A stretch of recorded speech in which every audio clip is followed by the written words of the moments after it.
Hello, YouTube. Hello to the chat.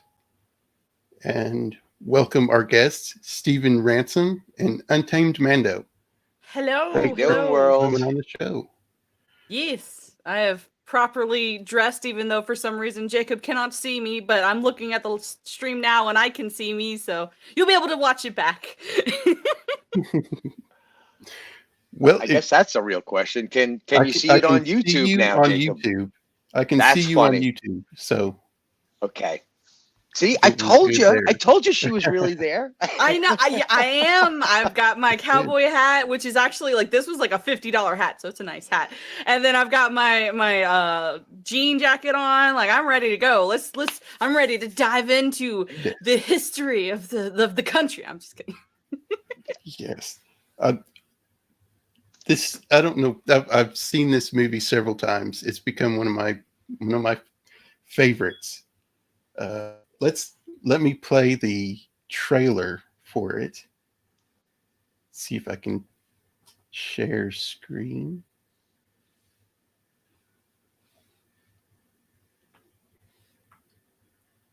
Let's see here.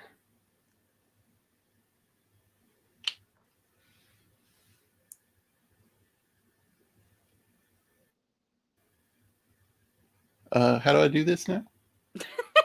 I imagine share screen. So you should be able to like share screen and then make sure if you're sharing your screen, click the share audio at the bottom left. Yes. If you're pulling it up in a different tab. Well, how do I pull it up on a different tab? Sorry. So how do you have it pulled up at the moment? Is it just another screen? Is it? Do you already have it up? Well, it's on YouTube. So okay.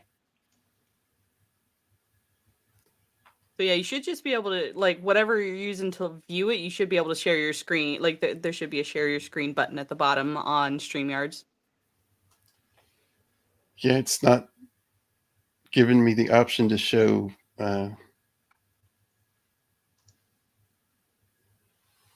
Oh, well, I could just read it, I guess.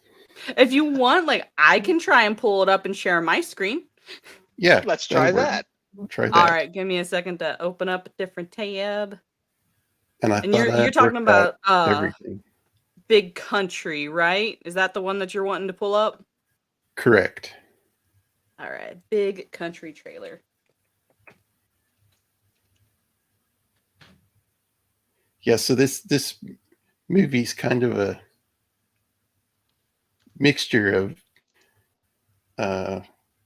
Romeo and Juliet and gunfight movie, I guess. Yeah. And it's a real transitionary one too, because it brings in that gentleman class, right? And this kind of birth of, hey guys, we ain't pioneers no more. We're Americans, you know. It's pretty good stuff. I hadn't seen it probably since I was a child. I think that it surprised the hell out of me. All right, so I'm sharing my screen. You should be able to pull it up in just a minute. All right, you guys ready? Let me know if you can hear ready. it. Oh, I think I've got this muted. Hold on. Yep. Sorry. That's Take right. 2.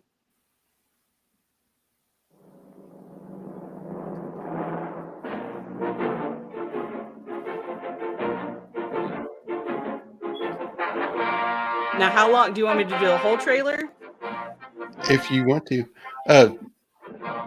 Give it a pause every once in a while. Yeah, you pause it on one of these big.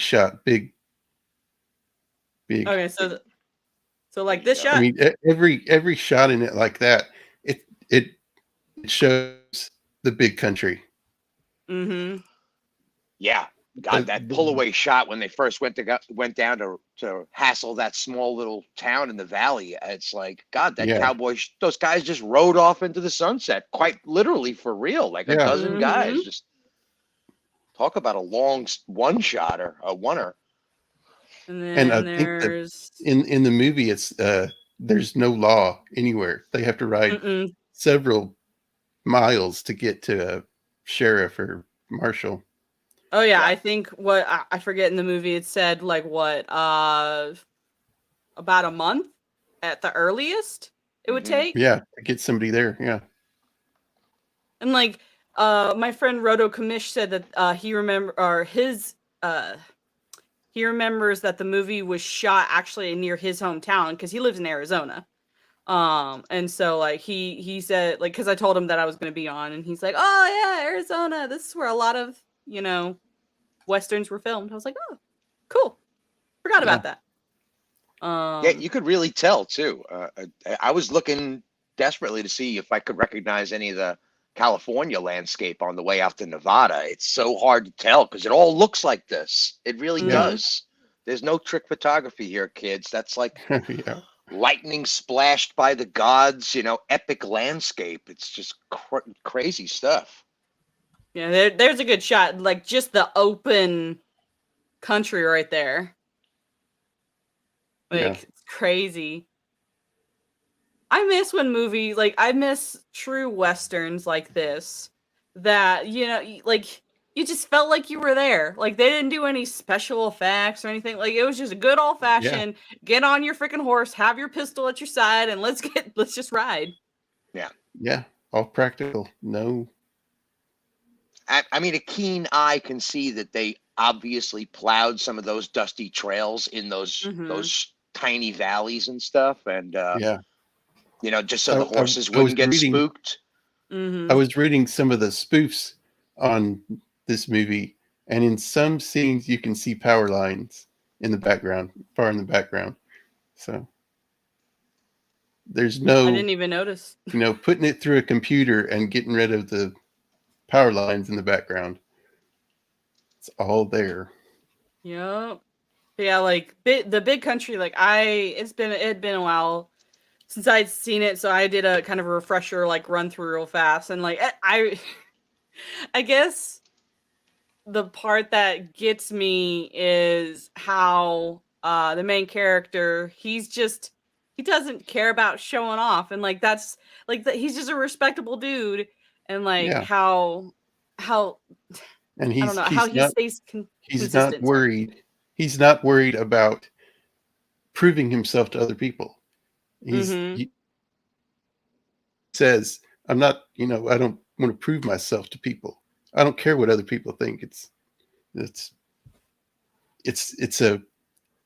almost like two different men meeting. A cowboy has a completely different, what is it? Mindset. Yeah. And it's a clash of culture. He's a rich sea captain from the East coming to the West. It's a good, I love movies like that have a clash of culture. Right, because like I remember in the movie, he's just like that he travels out and nobody believes him that he's not lost. He's like, I'm a sea captain, you MFers, like calm the frick down. Like I know what I'm doing. They're like, no, you don't. It's like, have you ever heard of a compass? You idiots. Yeah. Like yeah. No. Yeah. And all of those ranch hands have probably told each other stories and read articles in newspapers saying that, oh, those, pinko, Eastern boys, they don't know nothing about this big country and blah, blah, blah. The same stuff we hear today. Nothing's changed. Yeah. Right? I think one of the things this movie definitely portrays is as much as things change, they actually stay the same.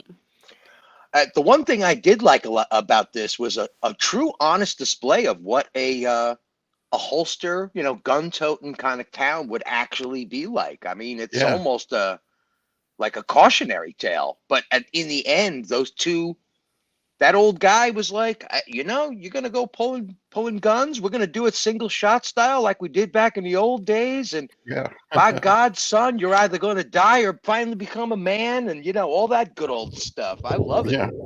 And just for the old guy to shoot his own son. It makes you very polite when everybody has a gun on their hip. Right? And you don't, or very cowardly, at least. God. what it must have been like to be one of those poor libraried girls. Jesus, what a mess. So the point, like, people like to, lots of like girls my age, whatever, I don't know, want to talk about toxic masculinity. No, like, there actually is a thing that, like, they show what toxic masculinity is here, but they also contrast it with what a true strong man is supposed to be. They teach both sides of the thing, and like, they definitely tell you one side is right and one side is wrong, and the good guy wins out at the end. They also show that there's more than one way to be manly. Yep.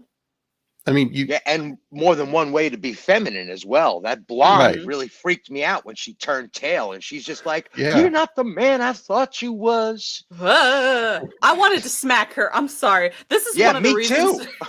I forgot how much I hated women in westerns until I saw both of these movies again. I'm just like, this is why. Oh my gosh, I want to smack all of the ladies and be like, have some dignity.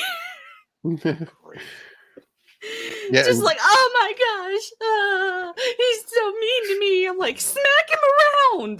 Quit just letting him be. The scene where they're talking in his room and she leaves, he has this look on his face like, I really dodged a bullet there. Yeah.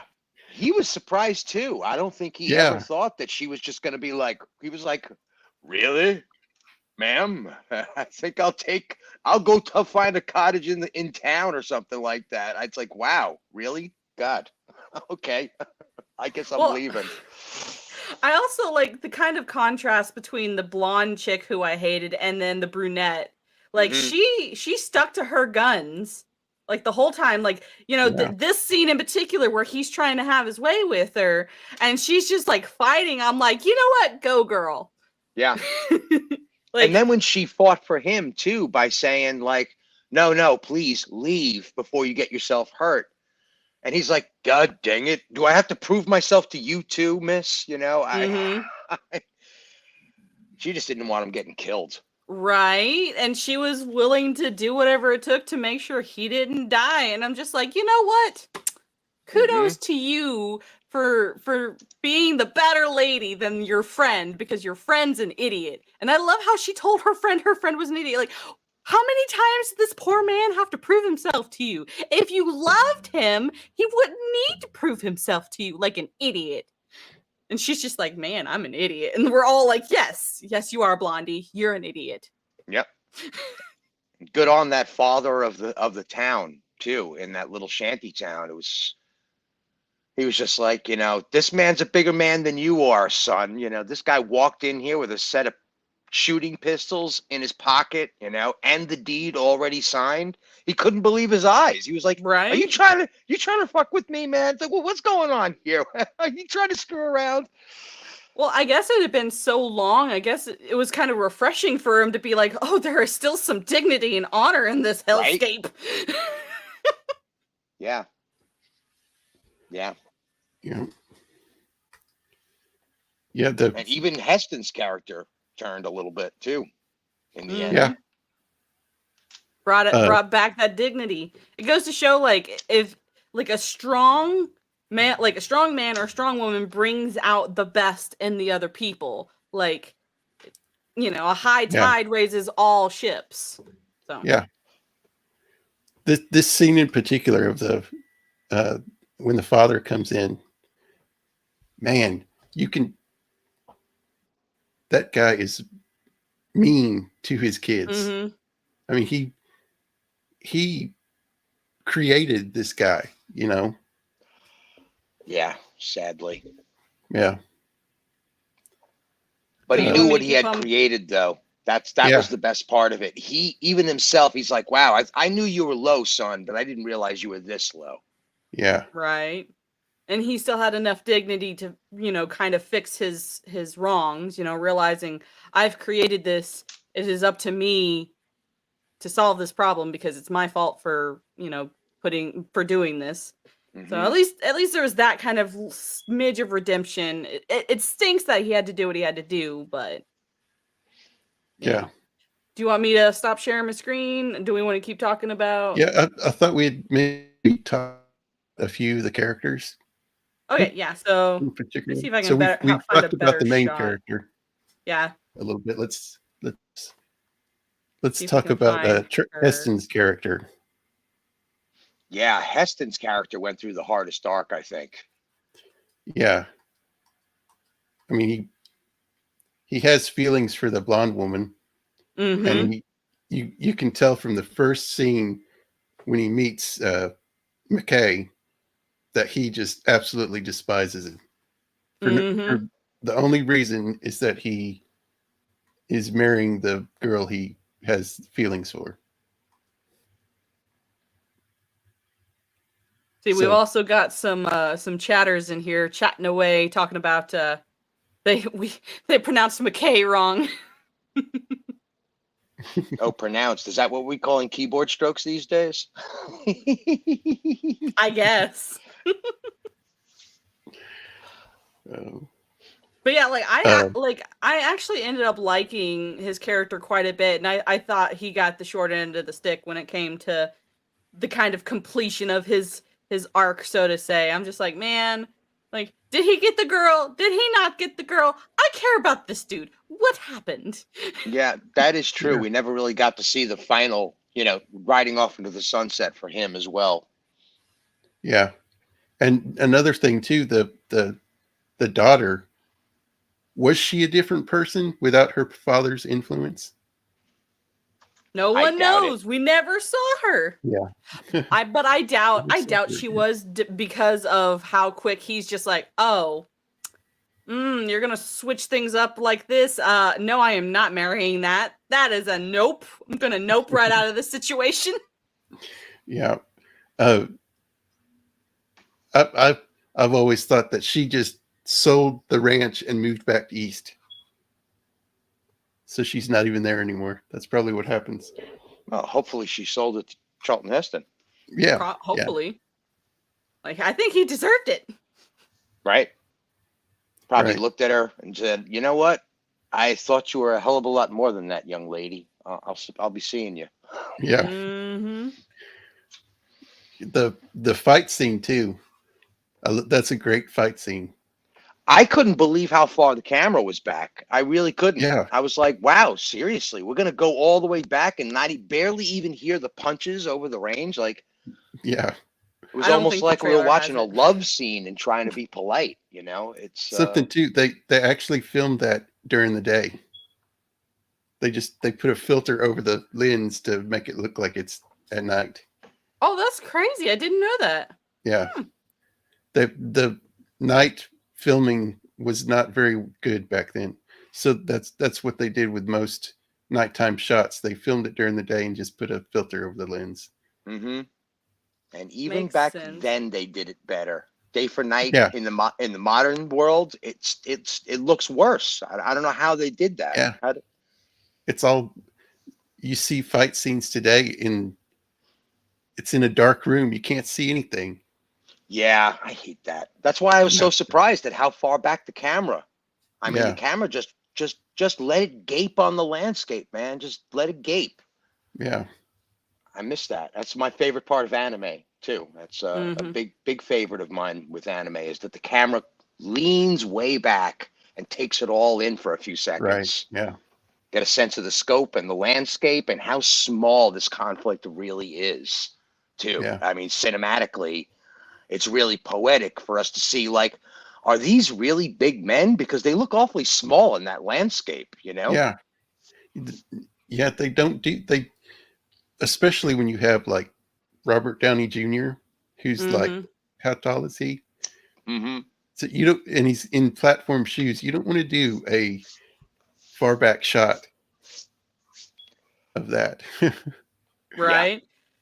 Well, also, like, you had big people, like, and of course, the next movie we're going to be talking about, like, you had John Wayne, who's, like, what, 8 foot tall or something? Yeah. Like, he's a tall man. Like, you have to have those wide angle shots to, like, get most of him in a shot.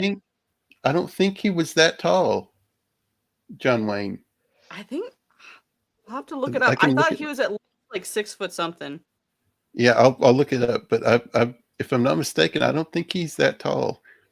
He was Yeah, 6'4". most of them weren't. Yeah, Most the of them movie weren't. True Grit. Glenn Campbell was actually taller than him, and they put Glenn Campbell on a shorter horse. Hmm. So Yeah, John Wayne was 6'4". Yeah, Melvin. So he was taller. Like, most guys that I yeah, know of are about 5'9", 6 foot. So he's taller than the average dude for sure for that time. All right, Dead Punk and Melvin, be nice. There's no reason to scrap over this, gentlemen. don't get nasty. Because I agree, the camera makes John Wayne and a lot of these guys look gigantic. And they're probably just, regular sized guys. I'm sure they were pushing 6 foot or so. But yeah, it's surprising how many times when you hear these guys' heights, like, what did I just hear today about one of the band members from the Blues Brothers being like 5'7" or something? I'm like, get out of town! No way! You mean that big old bass player on the band? He's 5'6". No wonder Aretha Franklin looks so tall standing next to him.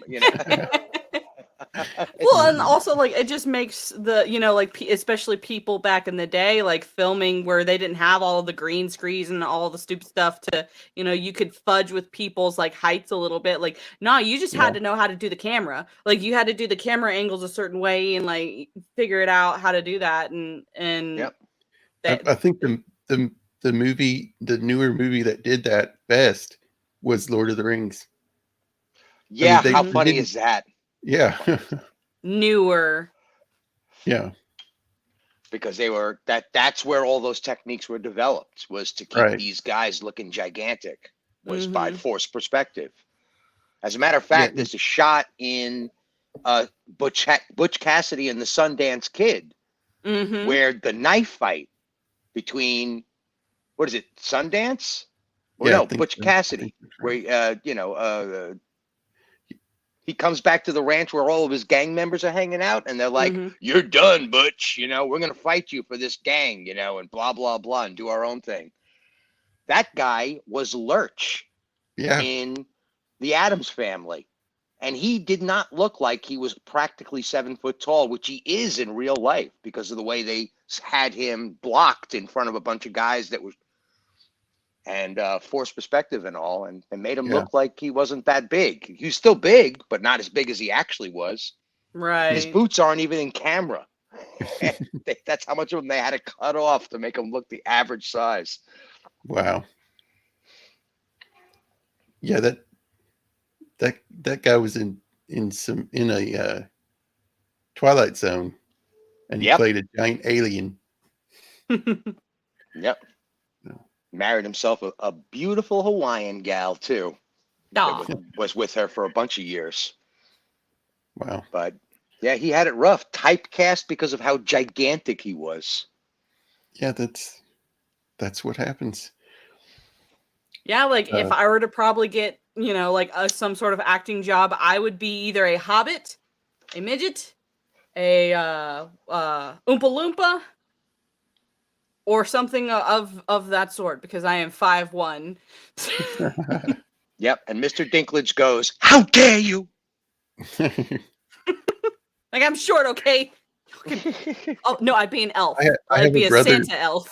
I have a brother that's 6'5", so. Wow.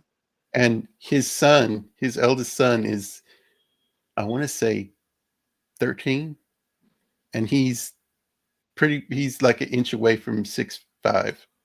Wow. Yeah.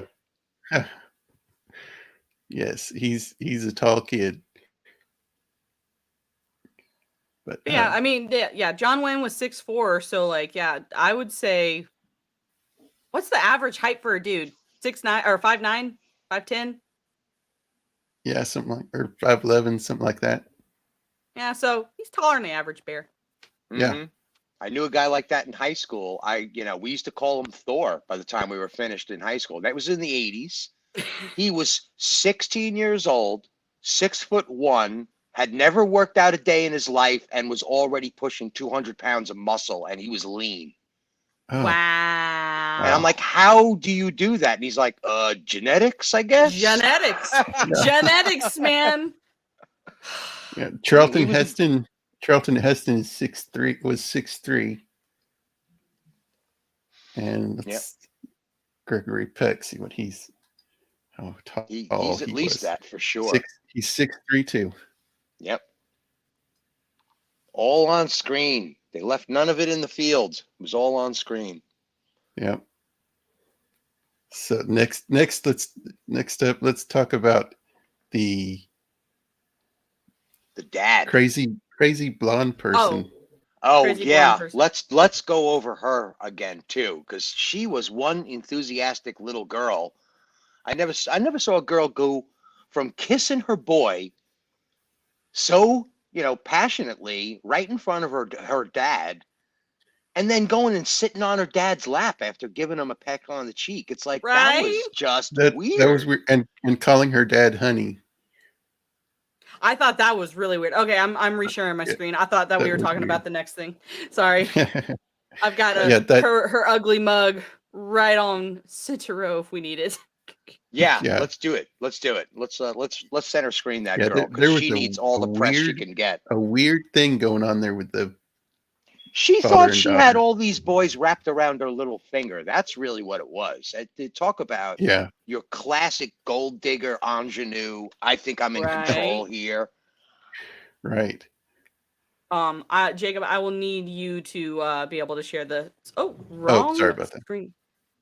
I'm like trying to do a few things at once. There we go. Look at those pearly whites. Let me try. She was a tough girl, no doubt. I mean, she got on that horse rein, real quick when those boys showed up, because she was scared out of her wits. She probably didn't think that her new sailor boy would protect her. And that's why she ran through there and pulled the gun. And that was great when Gregory Peck was like, well, why didn't you let me use that rifle? He's like, I didn't even know you had a rifle, girl. What the hell are you pulling a rifle for? Jeez. Yeah, she's the one who escalated that situation. Yep. So a little bit of Helen of Troy too there, I guess. Yeah. And two, I love his reaction too, because he knew that was like hazing. Yeah. God, and when he went through his haze list, he's like, keel-hauled? They keel-hauled you? Like, what, really? He did that? And if you don't know what keel-haul means, look it up. I do. I know what they mean by that. It's like dragged you underneath the boat with your bare chest or your bare back. Like, yeah. Well, I mean, that's also a thing. Like, and I guess like I had a lot of guy friends growing up. Like, that's what you do. You shoot the breeze with people. Like, you give jabs. Like, you have fights. Like, that's how you like make friends. Like, he understood that. Oh, these are just a bunch of buttheads just being, them. So whatever, don't give them the time of day. And she's just like, how dare you let your honor be just disgraced? How dare? And I'm just like, the heck, lady, and get off. That's something too. This day in culture, men are not that confident. I don't need to fight this guy to prove anything. I'm comfortable with myself. I don't need to do that. Yeah. Yeah. That's why these kind of movies need to come back. That's why John Wick is one of these movies. Right. I think sort of. So one of the things with Westerns that I really have loved, or just old movies in general, and nowadays, like more modern movies do this really well with certain villains, is they make you respect the main character. Like when John Wayne walks on, like he doesn't even have to walk on. They just some movies will just talk about whoever his character is, like and they just have a reverence. Like even the villains have a respect and a reverence for whoever the main character is. John Wick is a prime example of the bad guys are like, oh my gosh, you just made John Wick angry. And we as the audience, like, who's John He's Wick? the guy you send to kill the boogeyman. Like, oh. And so like movies like, like this, they help you understand that, one, the good guy wasn't always the good guy. Two, Yeah. the good at guy is first, to be I'm feared gonna by say that everyone. about the let me look his name up. Burl Ives' character, Rufus. You almost rooted for him at first. Right? Because he was the one getting attacked. His house, they ransacked his house and shot his watering hole. Like, who does that? Let the boys have their fun. That was the first reveal on Heston's character too. Yeah. Where he's just like, well, we don't need to shoot up their watering, can. God, they might starve to death. There are kids here, man. Yeah. And he's like, let them have their fun, He was almost twisting a mustache. I love the little boy that comes up and kicks his horse in the backside. Yes. That was great. Yeah, it just, like, so many people, or so many I guess modern day movie people are like, we need to make the good characters ambiguous. They don't always need to be good. Like, we don't need these clear black and white lines. Yeah, it's like, and the bad guys are misunderstood. It's like, Westerns were doing that before you were born, 1. 2, they did it better than how you're trying to copy and paste somebody else's homework and doing it badly. And 3, like, the good character is still good. Like, you can have an ambiguous good character who still does good and is a good person. Like, you don't need them to be, well, my backstory is that I was the boost, blah, blah, blah. And I just had someone say mean things to me, and now I want to destroy the world. Yeah. Yeah. In a modern take on this film, the blonde and the brunette would have had a cat fight. Oh my God. Yeah. And then a knife fight after that in the climax. Right? And like, it would have been. Than the men would. Yeah, they would have, like, tussled it out, and they would have been like, you know what? Boys, move out of the way. Us ladies need to talk this out, and you guys go play with your little toy guns. It's like, no, the ladies are being stupid. Oh, I have a clip for that. Oh. I have a clip. I actually uploaded it for that. Right here. Oh, please go, Jim!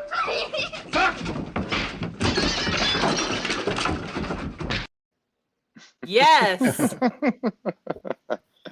Like, granted, as a quote-unquote strong woman, I ain't gonna be throwing no sissy punches. Like, if I'm gonna go after somebody, I'm gonna land a hit. But I also understand I am a 5'1" little fiery-haired lady.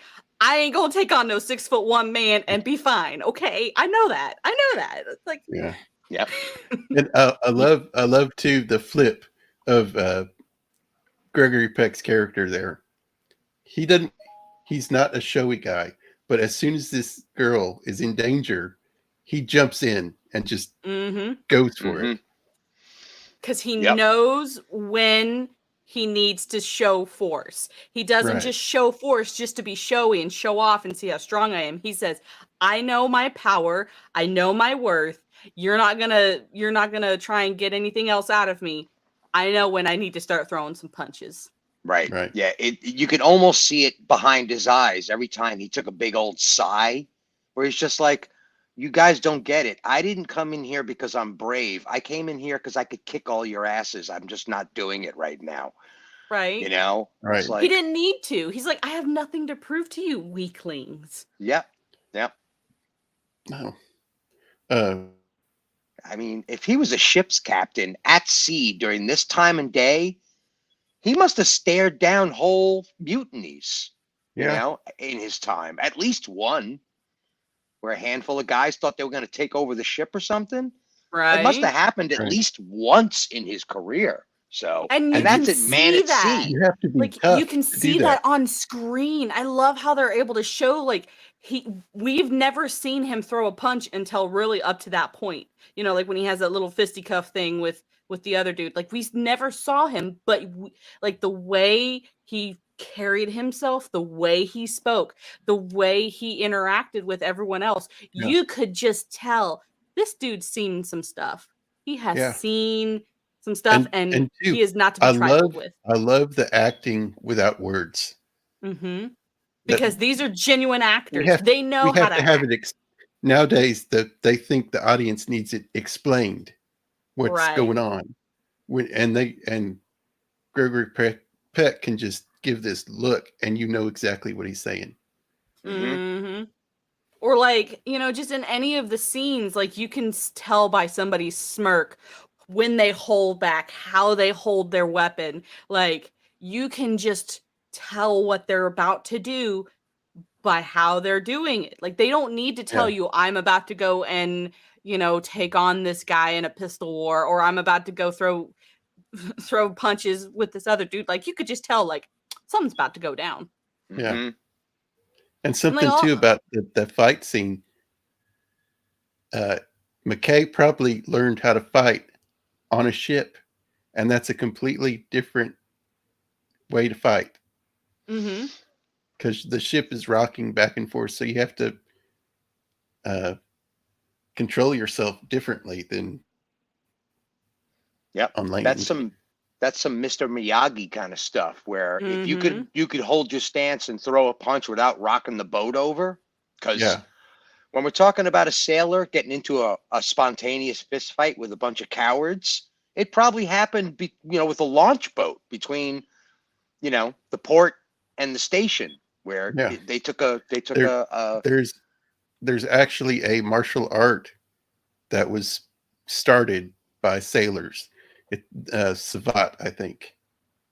And they mostly use their legs. Yeah, that sounds right.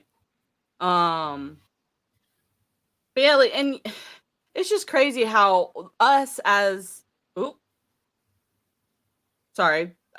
my screen kind of went black for a second. Us as the audience, like we can tell, like we can make up these things about the character, and we can just tell that by how they are acting. That we can guesstimate their backstory just by how they carry themselves. Like we don't need to be told his horrible backstory. Like we could tell he's seen some stuff. We don't like.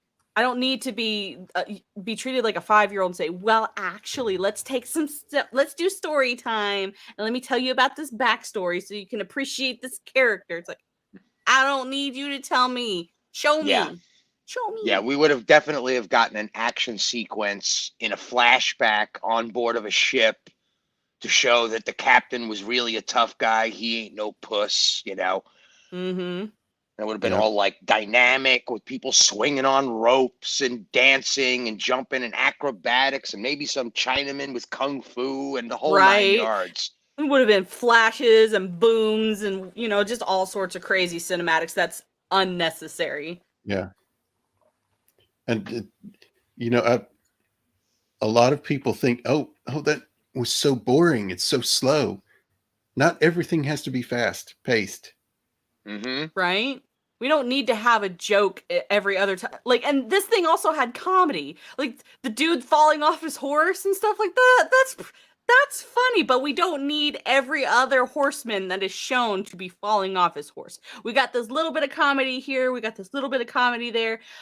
We don't need, quote unquote, like Thor level or Guardians of the Galaxy level of there must be comedy at every 5 minutes. Like, nah, bro. Like, I can watch a movie without there always being comedy. You can just throw in like this little slapstick funny thing and I'll giggle and laugh, but I'm gonna watch the movie. Yeah, like the guy at the beginning riding his horse backwards. Yeah. Yep. I'll tell you what was real comedy though. Every time they called him the dude, I just laughed at my ass off. I thought that was the funniest thing. Right? Because I'm like, is this the origin of why The Big Lebowski has a cowboy as a narrator? Is this the movie as to why? Like Los Angeles is a big country, and the dude knows how to be the dude, And it's like I felt like I was in a Lebowski movie. It was hysterical. Because he was the dude. He was trying to keep it peaceful, and he's like, yeah, well, like man, that's like your opinion, you know? Yeah. That was Gregory Peck. He was just trying to be a peaceful dude. Yeah. And like the thing about this whole thing was when it really gets down to it, McKay had it that he hit the nail on the head. He's like, no, this is a civil war between you two old folks. Why you gotta bring all of us into it? Like, leave us out of it. Just go over there. Oh. And spoiler alert, that's how it all ends. The Yeah. way it should have been in what- the first place. Yep. Yeah. And if you haven't watched this movie, watch it. You should. It's good. Should be in everyone's repertoire. Like I personally think the thing that's really missing from this new generation and maybe even like from my generation is we don't have more John Waynes to look up to in the world. Like Yeah. even as a little girl watching like TV Land with my grandma and watching all of these old westerns, John Wayne was one of my heroes. Like, yes, I was a little girl, but I wanted to be as tough as John Wayne or, you know, like be one of the ladies in one of his John Wayne movies who could also hold a rifle. And like, you know, I wanted to be tough. I wanted to be like as big as he was, or, you know, just any of those like old time actors that they just knew how to carry themselves. Those were my heroes. Like, I didn't need some weirdo like chick trying to show off all her goods to people or some dude trying to be a lady. Like, show me No. what real men and what real women are supposed to be like. Give me Yeah. someone to look up to, man. Or just a man who just trembles every time a woman walks in the room. You know, with like the Hulk. He's the Hulk, and he just, oh, okay. Oh my You're better gosh, than I'm me. so sorry. I offended you. Like, get out of my way, B. Yeah. Could you imagine a scene in the She-Hulk where she's full on Hulk and all you hear is crashes and, you know, the camera's taking its good time showing us what's really going on. And you hear crashes and furniture and she's calling this out and yelling and jumping up and down. And the Hulk's just standing there like, are you done? You know? Yeah. Because that's what it Right. really should have been. This guy faced off against an alien armada for crying out loud. Face off against Yeah. Thanos. Yeah. And the rock throwing scene, he could have thrown that rock into orbit. Yeah, and hit her in the back of the head. Now that Yeah. would have been solid. Like, I am so smart that I've gotten in touch with my Hulkness so well. Let me demonstrate. And he throws a rock, goes all the way around the planet and hits her in the back of the head comedically, like almost at the end of her yelling, like at him or something. You know, that would have been a demonstration. Like, Yeah. you got a lot to learn, little Padawan, you know? Right, and it would have been funny if they want to add some stupid humor. They can add humor like that. Like, you know, we don't need She-Hulk twerking. I'm sorry. No. Yeah.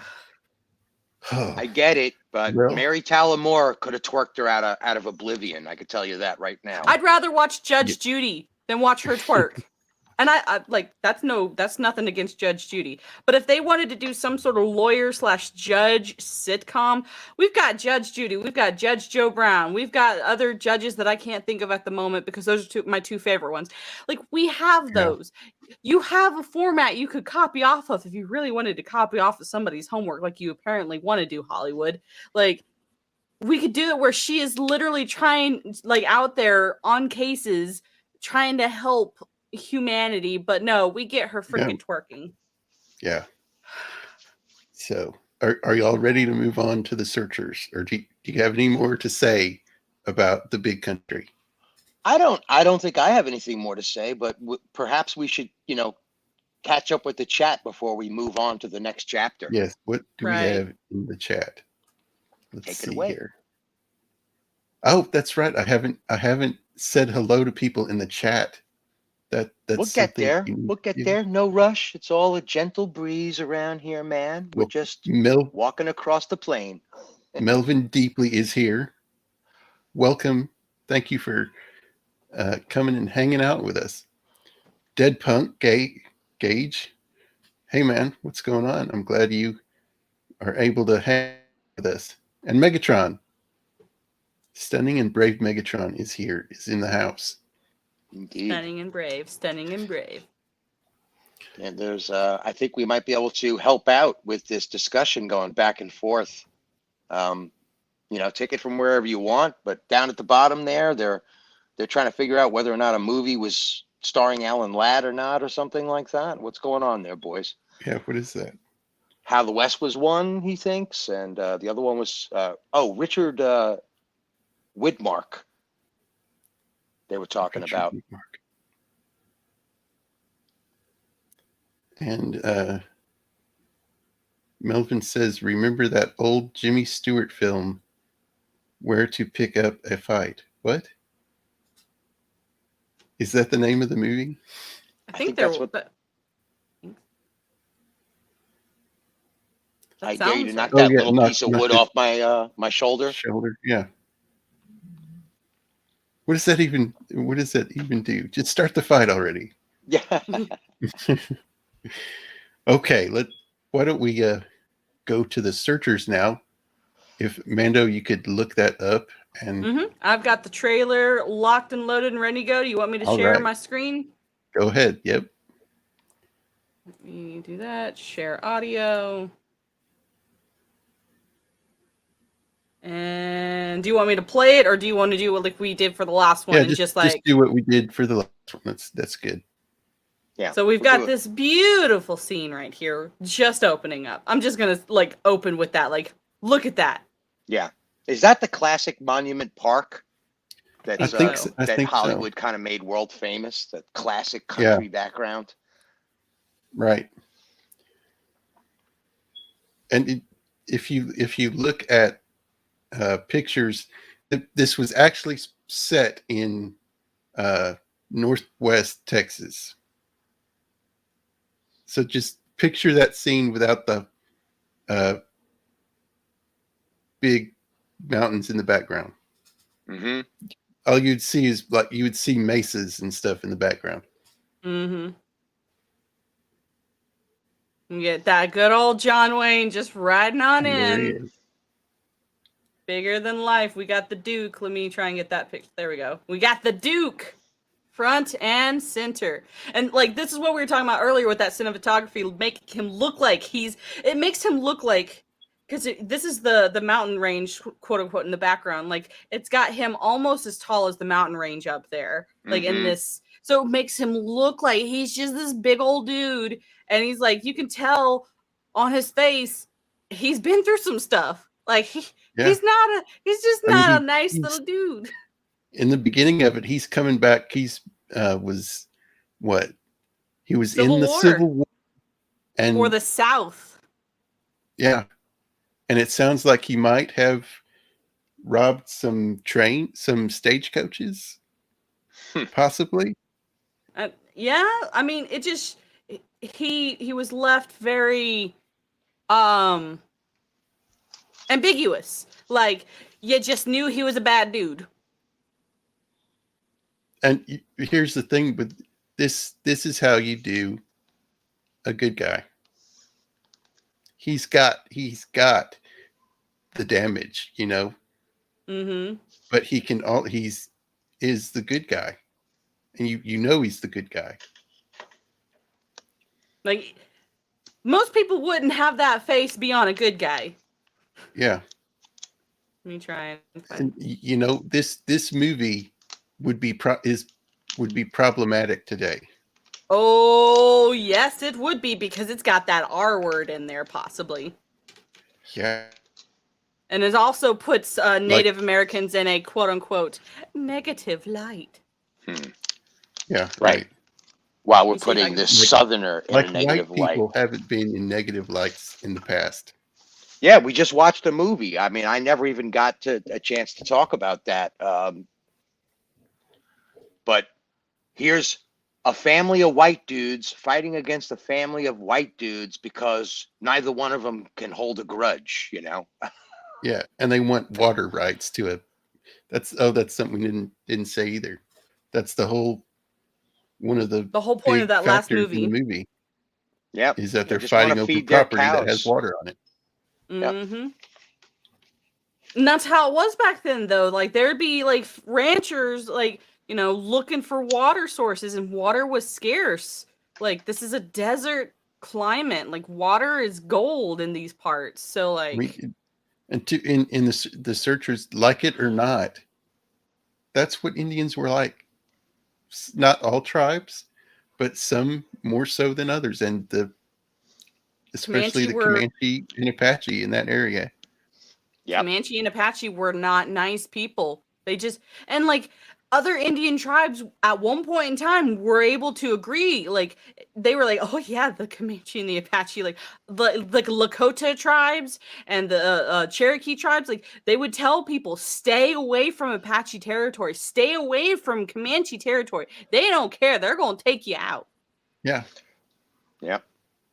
Doesn't matter if you're white, if you're another native, they don't care. You're in their territory. They're not gonna like it. I'm trying to find the spot where you actually get to see Scar, not Scar from Lion That's King. another thing. That's another thing that would be problematic. Wait, He the Scar from Lion King isn't in this, but you promised, Mando. I mean, the dude has a scar, and he is called Yeah, Scar, that's why but it's they're called not Scar. the same people. I wonder how they did copyright and on that. Maybe the Lion King is just this movie set in with lions Africa. instead of people. That's funny. I'm going to have to find a copy of this somewhere and actually do a close analysis on this, because Yes. that might actually really be a thing. No joke. Something too that's problematic in this movie is the guy that plays Scar. He was born in Germany. He's not even an Indian. He's German. Classic. Could have fooled me.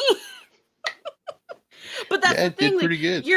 They're actors, they are actresses, they are playing a part. Of course, like if you are a voice actor, you are not like the voice actor for Scar was not a lion. They did not have a lion come down and do the No. voice acting for Scar. Like, I don't understand why people have such a problem. And- like, if you're gonna play a character, like, you're going to have to turn into that character. The character is not supposed to reflect the actress or actor. The actor is supposed to reflect the character they are portraying. Right.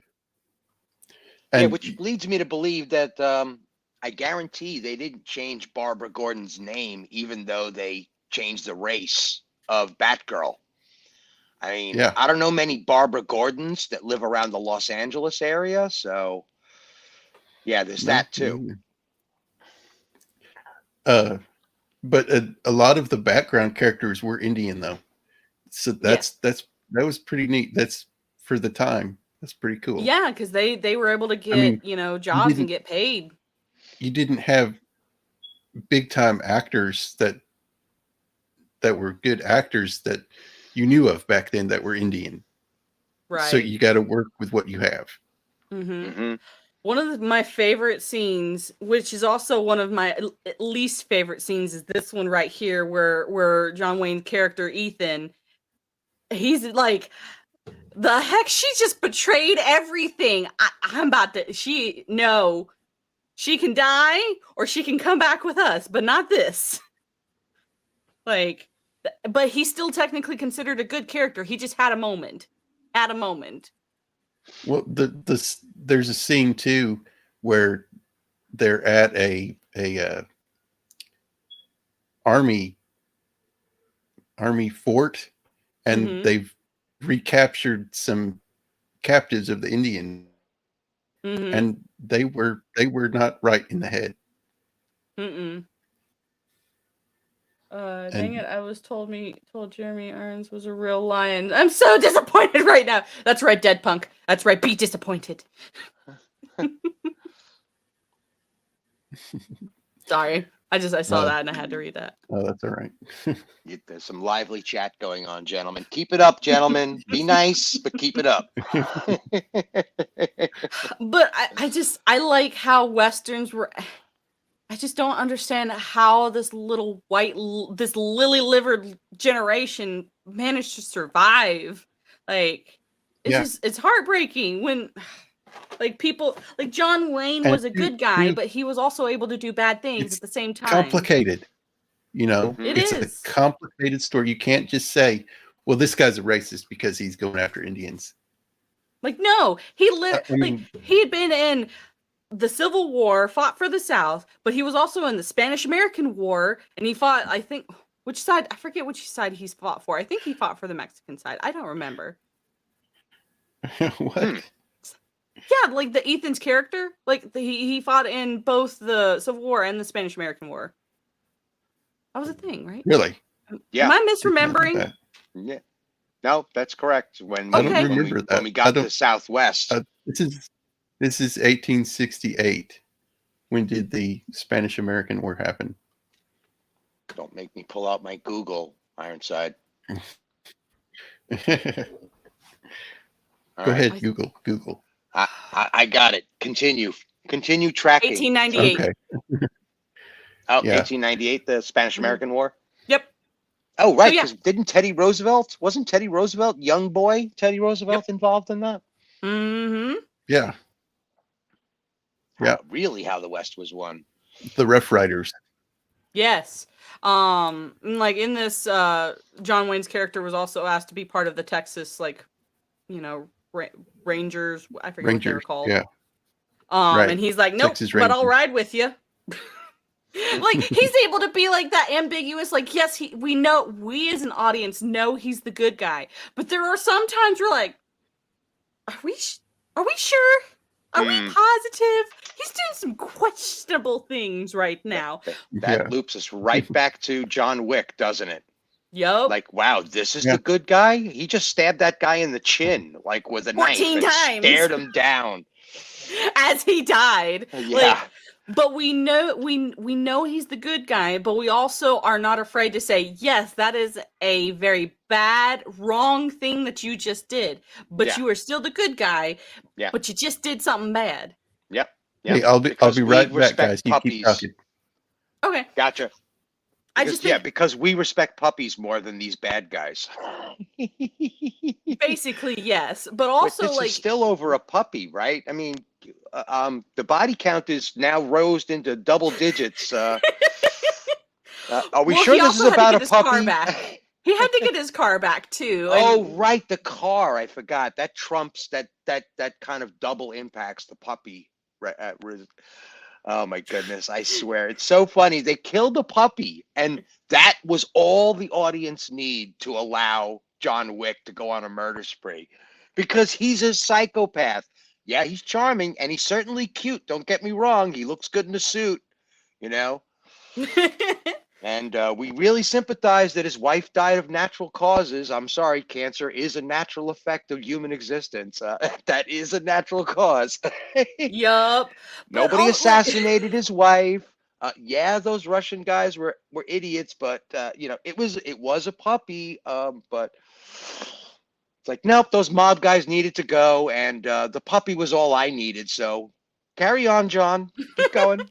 But at the same time, we're able to differentiate somebody's actions with them as a person, because sometimes, like, yes, we would say that a person is like somebody in a movie is a good person, even though they might do bad things.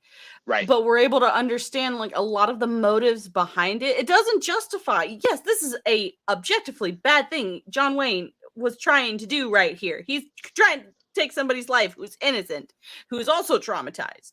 But also at the same time, John Wayne has probably seen more, or John Wayne in this character, Ethan, has probably seen more death and destruction than any of us are willing to even fathom. Yeah. Yeah, and it sounds like he saw some stuff before he went to war with the Indians. Mm-hmm. Yeah. There's like that Comanches too, were known to R-word some peoples and then scalp them. Yeah. Yep. Yeah. And like they say in oh, good grief, in the Firefly universe, and hopefully they'll do it in that order. Yeah. All right. Hey. Supposed to. Yeah. Yikes. Yikes. Yeah. I like this scene where John and his buddy are he's just like, looks like we've been surrounded. His friend's like, well, we're about to get unsurrounded. Yeah. And like, these are, like Comanche, right?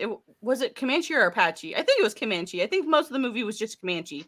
On either side, Like, and the Comanche objectively did something horrible. They killed everyone in his family and then burned the place down. For us as the audience, we're just left with, because they could. I mean, what do you do in that time period?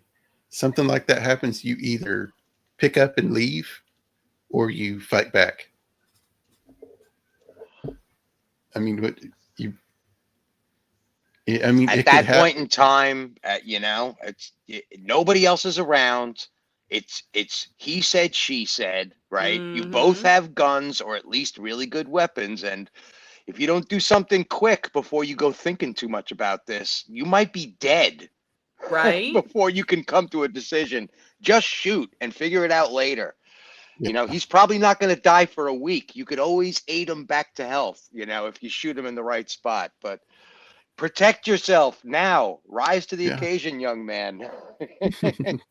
Because, and that's the thing, because the law isn't there to help you. And they might not be on your side either. They might come and see what's going on and be like, nah, you need to go. See ya. Bye. Right. Like, you mess with the natives and, it just happened to happen. Sucks to suck, dude. Bye. That's right. And when you get back, those sheriffs get back to town and just be like, nah, we never found a dude. We don't know what you're talking about. We looked and looked and looked. We never found him. And that's that. You're gone. Yeah. Right?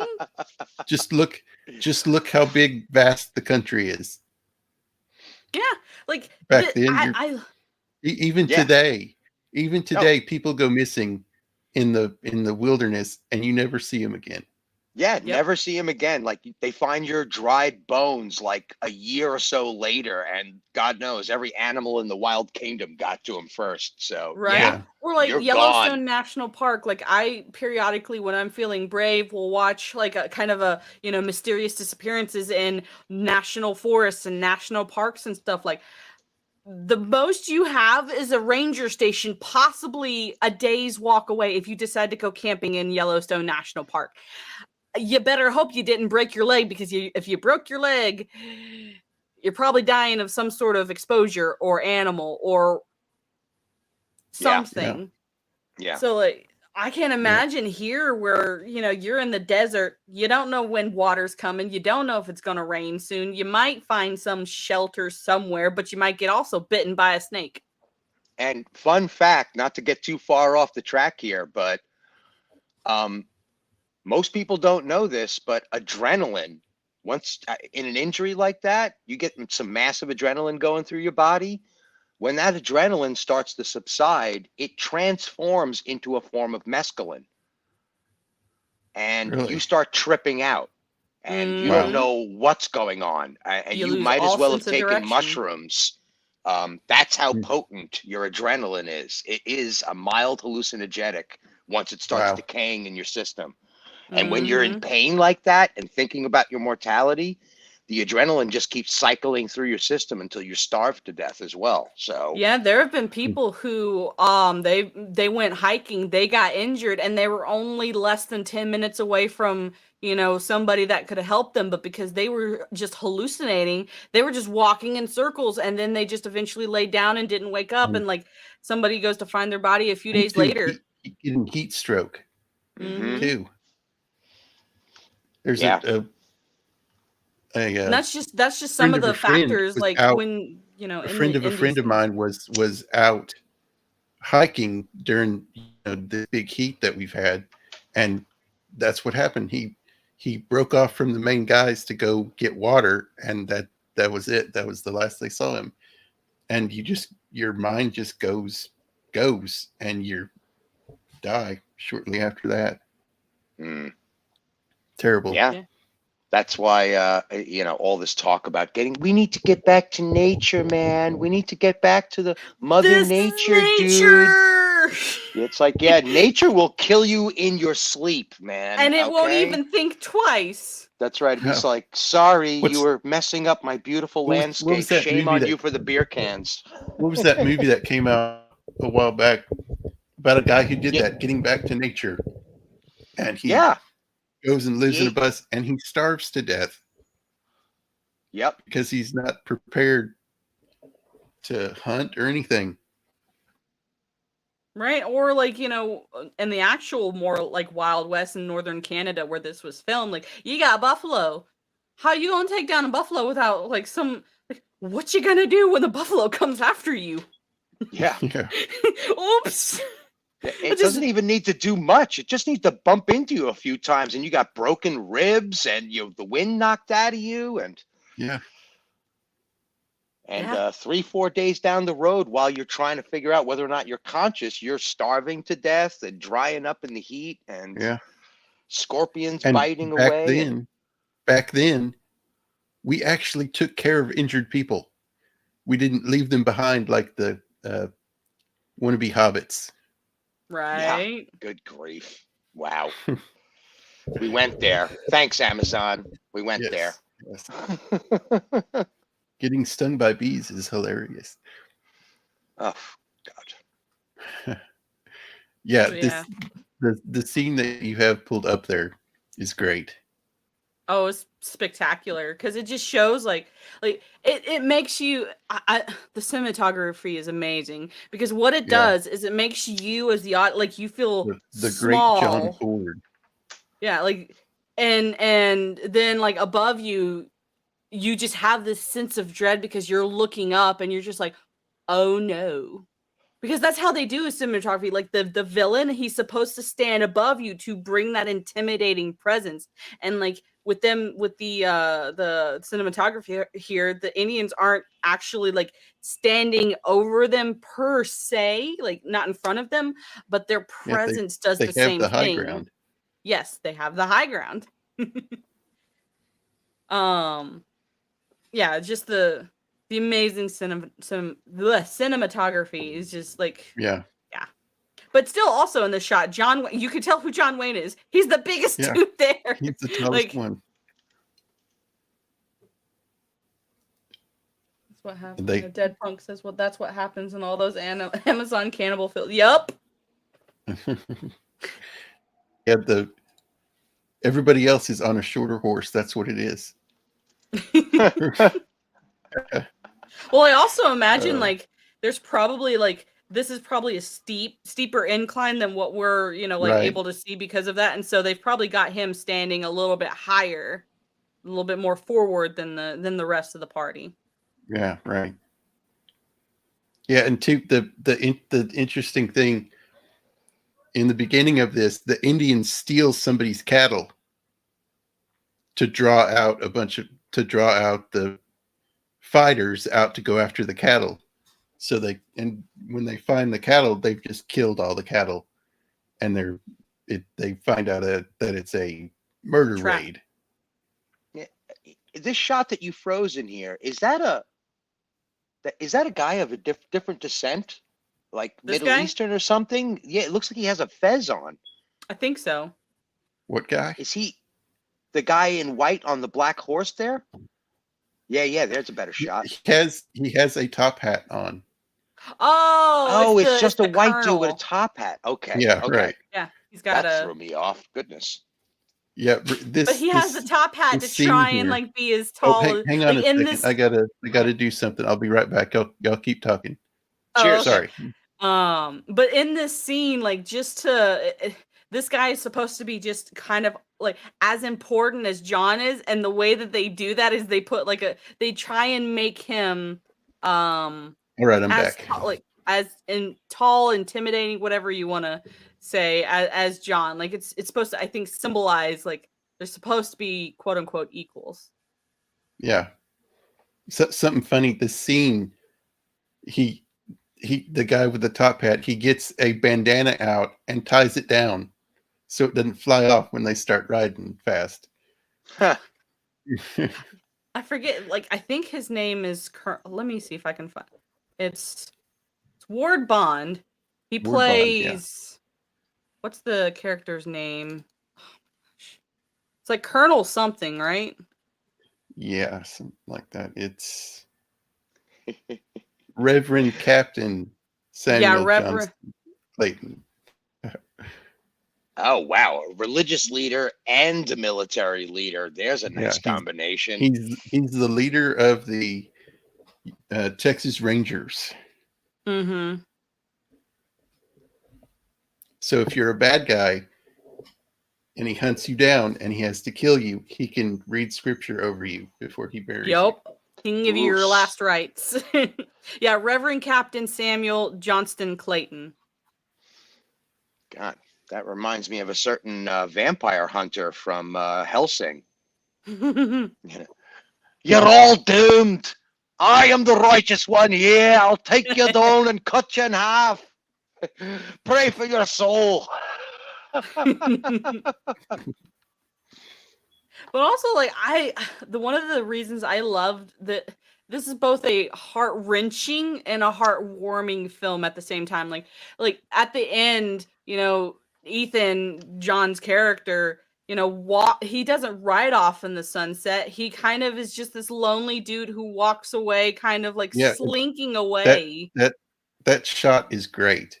He's standing in the open door with the bright sun behind him, and inside the house is dark, and he just looks inside the house and turns away and slowly steps down off the porch and walks off.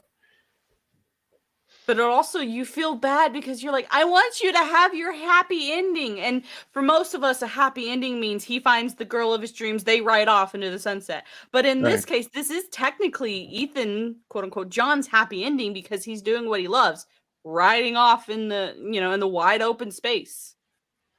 Yeah. And his job is done. He got the girl out of there, and yeah, wasn't about the girl. It was about doing the right thing, for sure. As it should be. Mm-hmm. In the end, he didn't, pull the trigger on his little niece. He brought her home. And that has become like an iconic image in much the same way that, James Dean leaning up against the wall with his thumbs in his pockets and Marilyn Monroe holding down her skirt. John Wayne in that doorway was a legendary iconic image of the man. Yeah. Yep. And another cowboy movie, Shane. Mm-hmm. That is not a happy ending. You don't know what happens to Shane. He's probably shot and he's riding off. You don't know what happens to him. And that was fine. Like us as an audience, we are fine with kind of that ambiguous, like we don't 100% know the ending, but that's okay. Like we can just guesstimate. Like we just assume that Ethan just walked off into the sunset and, maybe his ghost is still haunting the West as we know it. Maybe. You can make up whatever you want to make up. Like it leaves it open to or maybe interpretation. He took his cattle and started a cattle ranch. Yeah. Like I love these old movies so much because like they're so much better than what we get nowadays. Yeah. We get stinking She-Hulk, but we could have John Wayne. Sorry. It's not even a comparison, man. Why, Hollywood? Why do you have to be so cruel? Can't you see how adorable Mando is? She just wants a good man. Yeah. I mean, I am married to a nice man. I will admit, but he's not John Wayne. Okay, if John Wayne were to walk through these doors, I'd be like, "I'm sorry, dear, bye." I'm sure he'd probably walk out the door with me, like, "Wait, I want to come too." Yeah, right. Because he's just a man's man. You don't have men like that. Like we just don't have like movies with these kinds of icons anymore. The closest we have is Keanu Reeves. I think that's the only the closest we're gonna get. Something... Sorry. Ooh, Mike. Sorry. There we go. Kind of cut out there. What was I saying? We don't have men like that anymore. That's what that was going on that rant. Yeah, and that's something I want to do with my channel. I want to show old movies that were really good that you can still enjoy today. I mean, these two movies in particular, I've watched. I can watch them over and over again.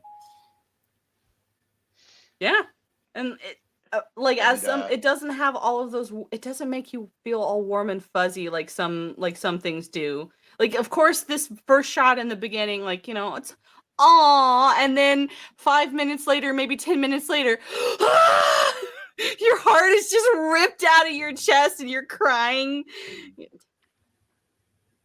Yeah, we just don't have movies like that anymore that do like that can just get that same emotion.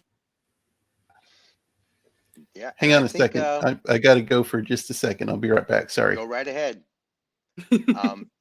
I think that screenshot that you had just up a little bit ago of them riding through the snow, I'm pretty sure that's they used to do like a cornflake mix, and they would wet it, and that's why it was able to stick to the hats and the bodies and the trees and stuff like that. And I'm back. Yeah, there was a couple of different forms right. of how they did snow effects, but that's a set, or at least a set piece anyway. Yeah. They may have had racks above them with the snowflakes. If you've seen the scene where the cavalry is crossing a frozen river, but there's a scene like that, and it's an actual place. There's way off in the background. If you look, you can see there's a car driving past. Oh, really? Yeah. Get out. That's fantastic. That's fantastic. That's pretty cool. Yep.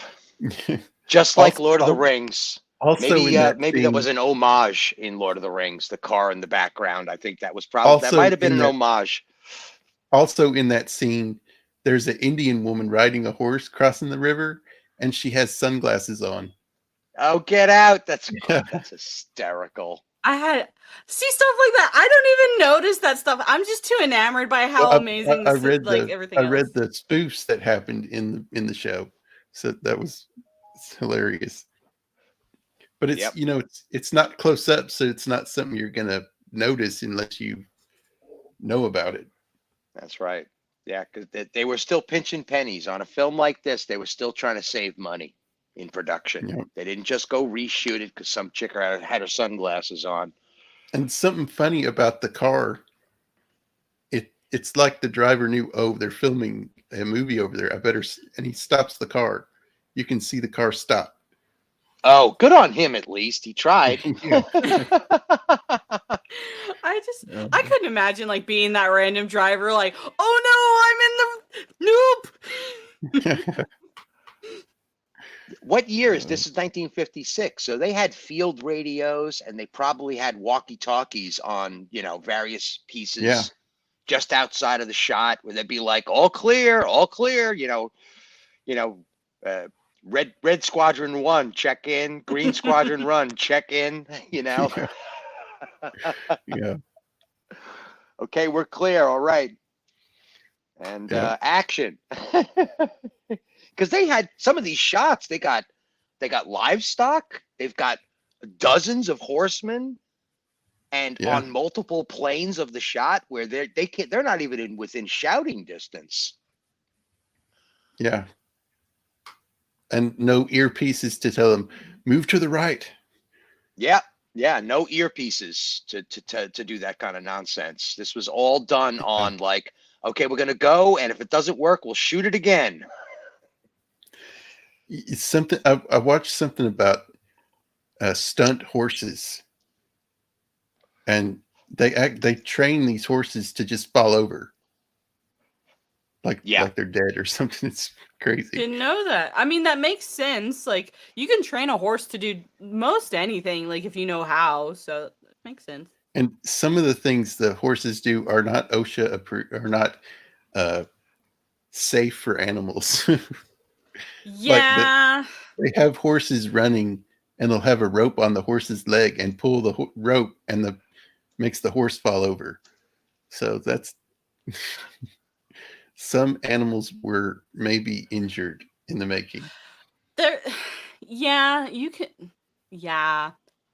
Mm-hmm. But you can train a horse to do quite a bit of things. Like, I don't know if you can train it to fall properly when it's running, like mid-run to fall, but also like animals have been roped for thousands, whatever, however long we've been roping animals. Yeah. So like people still rope cattle, and cattle are fine. So I'm sure like you have to learn the technique to be able to do it properly without harming Yeah. the animal and all that. Oh yes, the big country, the horse that he gets on and it keeps bucking him off. I mean, they train horses to do that too. Mm-hmm. They train them to do it on cue. Because like an actual wild bucking horse, like he wouldn't have gotten off of that. Like the way he fell was very graceful compared to how you like when someone is like when you if you've ever been to a rodeo and you've actually seen a horse bucking someone off, they do not fall gracefully. They do not just No, go no. ah. No, like Yeah. you can break your leg, break your arm, break your neck. Yeah. How Like if about you break your fall hip wrong. or something like that too? So like Easily. him falling, I'm just like, oh, they trained that horse to buck properly and him to fall properly. Like that's not a real Yeah, I don't bucking I horse. don't think that was Gregory Peck on the horse when it did that. I doubt it. Well, what was I gonna say? I was gonna say something. Oh well. Yeah, well, we haven't touched on any of the main characters or the sub characters or Ooh. the villains or anything like that. And I'm not familiar enough with the movie, so it's up to Yeah, the two of you let's to talk take it about from here. why don't we talk about the villain of the story? Of Mm. the searchers? Yeah, Okay, so the Scar. Scar, not not to be confused with the lion Scar. They actually don't show him in this trailer. I was surprised. If you want, like, I can stop sharing and try and find a photo of Scar. Hopefully, I'm Yeah, just gonna good. get all of the Lion King Yeah, searches. go do that. I'll read a little bit about him. Yeah. Okay. Just in his IMDb Yeah, thing. and I think you just go for the cast shot and go from there, probably, or at least put in the Yeah, title of the picture before you mention Mm-hmm. Scar. right. Yeah, Yeah, he because was born. He was German born. Uh, that boggles was a my mind. character actor. And he moved to the U.S. shortly after his birth.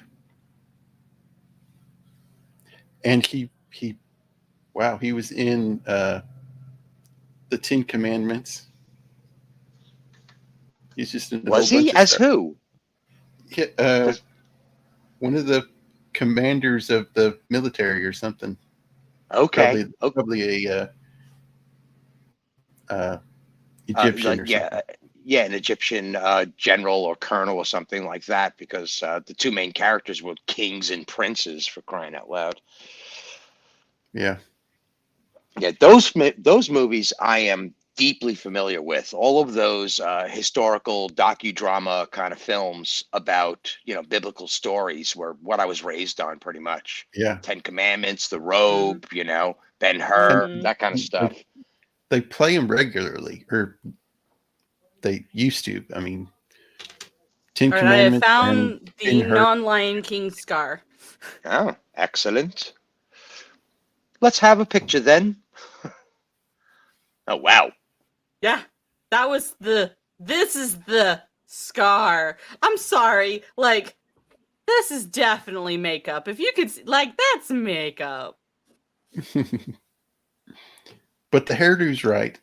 Mm-hmm. The hairdo, it's you would think that it's a Elvis hairdo, but it's not. The Indians actually wore their hair like that. Mm-hmm. Yeah, Proper among other Indian. things, they Mm. were certainly into some. God, they invented the Mohawk, didn't they? Yeah, I don't know if I the think so. Comanches did, but No, Trying to not find the another Comanches, photo. but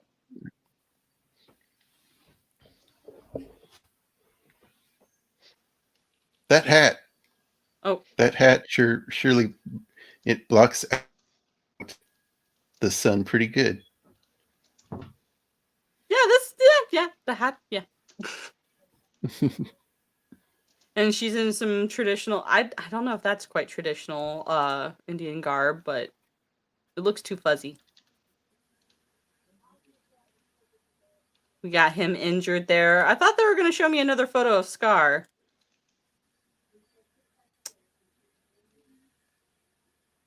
I don't know. Okay, I guess not. That's fine. Try and go back to. Oh, there's the crazy. She was a little crazy. Not as crazy as the other blonde in the Big Country, but There he is. I guess you can kind of see the scar there. Yeah. Well, yeah, that's Scar. Woo! What a strapping young lad. yeah.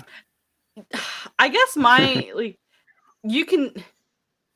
They did a good job with getting him to have a tan. Like, he's definitely tan, but quite the Native American features, not so much, in my opinion. Yeah, show a picture of him without all the makeup and stuff on. What, like just like an actor shot? Mm-hmm. Yeah, just the actor shot. Let me go back. No. Do do do do do do plunk plunk plunk do do do do do plunk plunk plunk. Basically. Oh my god, let me stop sharing for a second. I don't know why this is taking this doing this.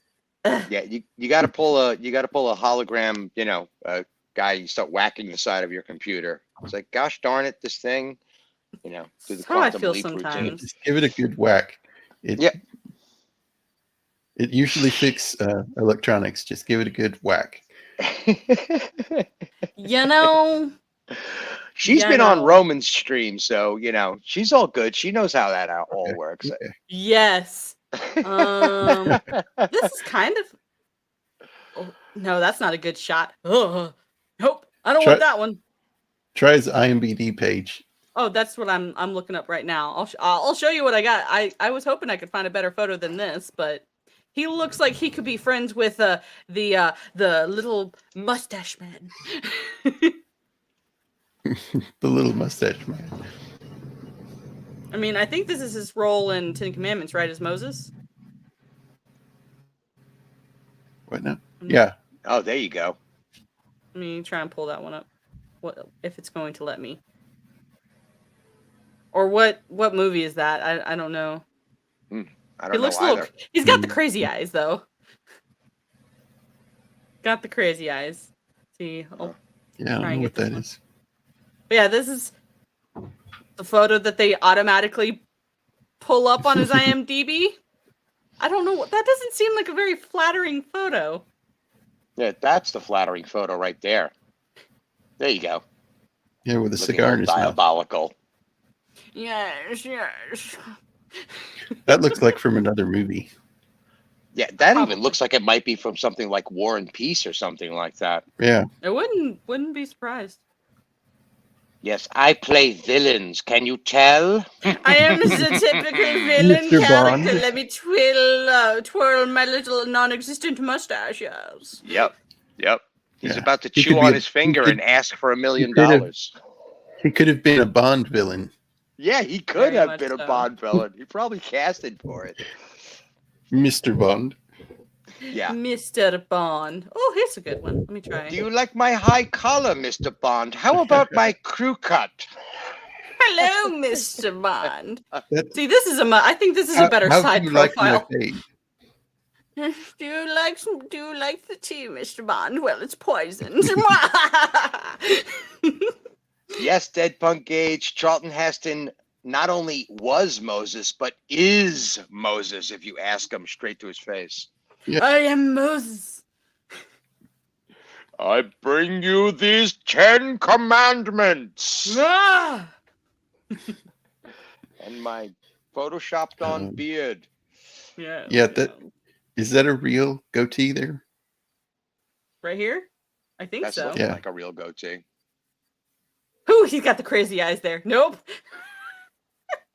Goodness gracious. I could see women in the audience, clutching their pearls looking at this guy. It's like, oh, he's so wicked. Oh, here we go. This is the That's proper mustache-friended person. Yes. Yes, it's time for us to take over this. Now, what is that from? I have no idea. I don't know this movie. But yes, I Yes. shall hold the But it's ark as they problematic because it has a swastika in the background. Yes, is it's true. true. Take it off screen quick before we shut Ah, down. hey, let me go back to this one. This one, there we go. I think it was a cartoon Superman movie that had him fighting Germans, but they didn't have a swastika. They had a lightning bolt on there. Oh, nice. Yeah. Yeah. DC, Yeah. that's probably the DC alternate universe kind of who the Nazis were.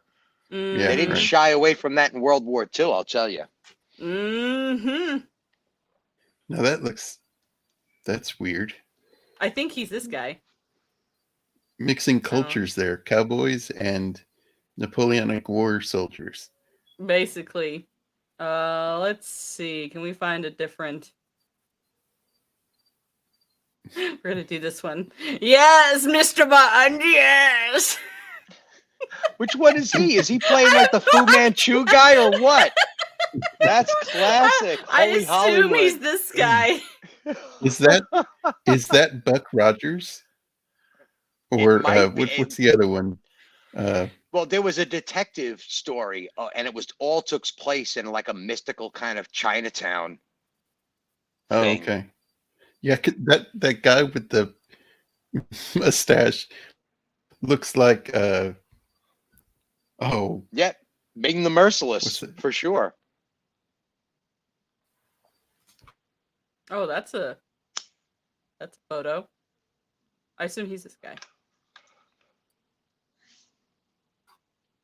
I don't know. But yeah, so this is Mr. Scar.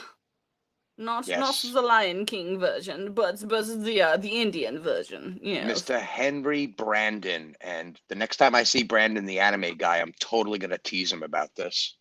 Yes, Mr. Brandon. Do you happen to know while you're smoking your cigar? Did you know? So true. That crew cut. Why just am I does getting it. a freaking ad for that, you stupid piece of poop? Well, because IMDb is owned by Amazon. Yep. I forgot about that. Yep. Yeah, that's why. That's why they can do that. Just in case you were wondering. Look at that. I don't know how I feel about this. All of these biopic movies, this Marilyn Monroe thing. I don't know, and the new Mike Tyson one coming out too. I'm like, whatever. Okay, I guess we're doing biopics this season. I don't know. Anywho, yeah. So this is our bad guy. I had no idea, and he is intimidating on screen, even as an Indian. He's quite intimidating on screen. Quite so. Quite so. Who else do we want to pull up? I shall stop sharing so I can type in. Oh. Mando, is it you now? Are you contaminating? You're causing problems. You've been causing problems since the stream started with your lack of imagery to Jacob. I'm I have back. no idea. I don't know what I did. I have no control. I think my internet went down for a second and came back, and I can see Mando now. Can you? Yeah. So it was my internet. My internet was was the being internet. spotty. The internet was the problem. Where are you? Are you somewhere in the southeast by any chance of United States? Who, me? Yeah. I'm in Central Texas. Oh, okay. So no. Okay. He shouldn't Okay, be so affected it's not by that. that little hurricane. No. Yeah, I was talking to somebody who was living in Kentucky, and they were having all kinds of issues last night. Really? Like, Wow. and he normally doesn't have issues like this, so it definitely must have been screwing with that whole southeastern seaboard. Yeah. Yeah. Probably. Just the emergency chatter alone must have been screwing up the internet like nothing. Yeah. One of the characters we could talk about is Ken Curtis's character, the guy that sounds like a hillbilly. Is that the kid with the blue eyes that we keep seeing? No. It's have you seen Gunsmoke? I have, but not in a long time. Okay, he's one of the characters that was in that. He played one of the characters in that. Oh, okay. Yeah, there was a But lot of cowboy he's got this, TV and a lot of cowboy cinema back in the day. Mm-hmm. yeah, and he usually plays a guy with a really thick, uh, uh, what Tennessee Southern. accent. Oh, okay. Mm-hmm. Yeah, That when that meant slow something. draw. Yeah, When Give me that a meant second. something. yep. He's a funny character. Let's see. I've kind of got a decent photo of him, but it's not great. But I'll No, pull it that's up. okay. Thank you, Mando. So glad you're You're here. welcome. Yeah, thank you. We'll send you a gift basket. Yes. Yeah, it's this guy over here with a guitar in his hands, being Yes. all suave and debonair. He is. And look at these lovely ladies. Good They look heavens. so happy. Yes. Yeah.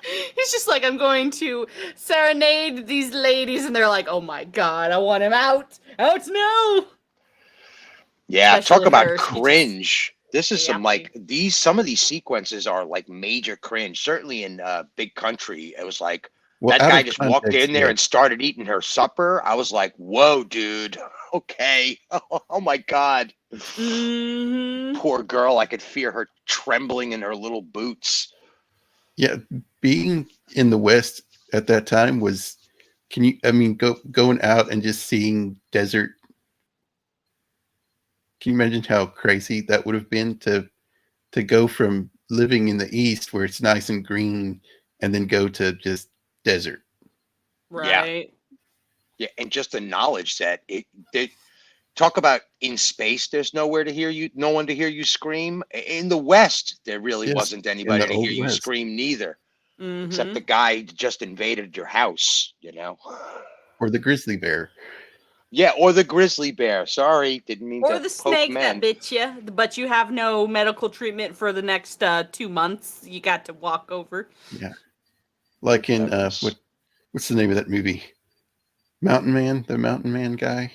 Think so. And that crazy old guy makes a grizzly bear come into his cabin and he like screams at him, "Oh, if you skin that one and I'll bring you another." What Wow, movie was that? I Y'all don't can't remember? remember. Y'all don't know that movie? is that a fairly Uh, recent one? No. Okay. Oh, who was in that? In Butch and Sundance. What's his name? Oh, really? God, I totally forget that. Oh, he was in Butch and Sundance. Yeah, he played Sundance. Okay, Robert I'm just- Redford. Robert Redford, yeah.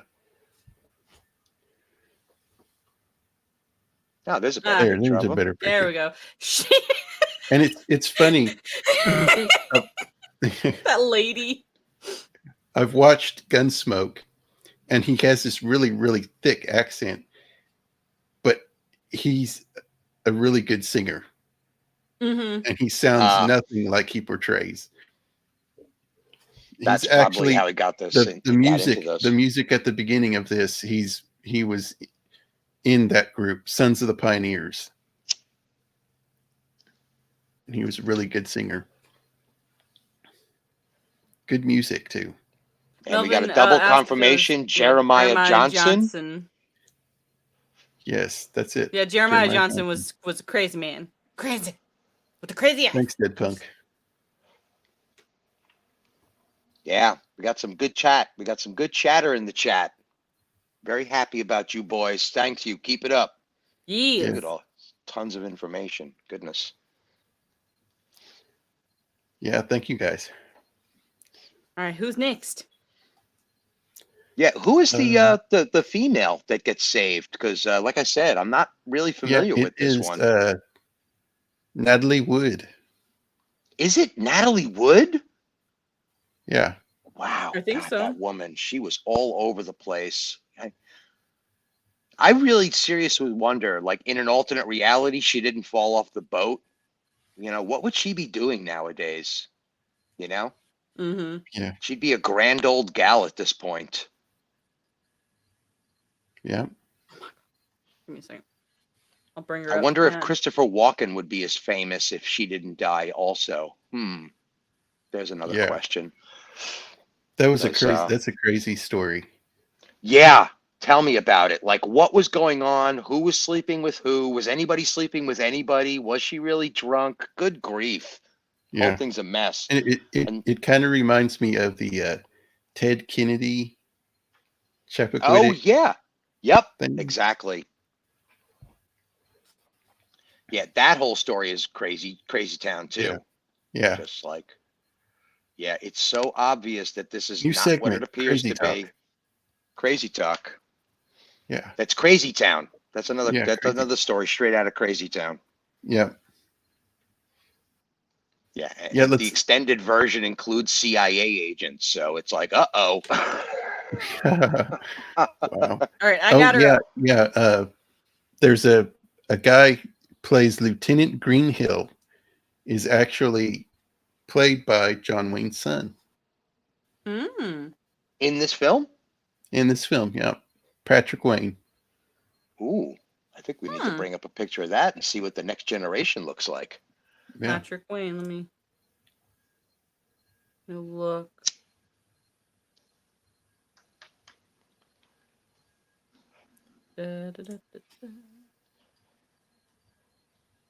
The most the actor that has the most uncanny looking resemblance to his dad is Clint Eastwood.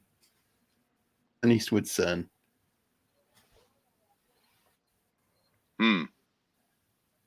If you've seen him, looks just I don't like think I him. have.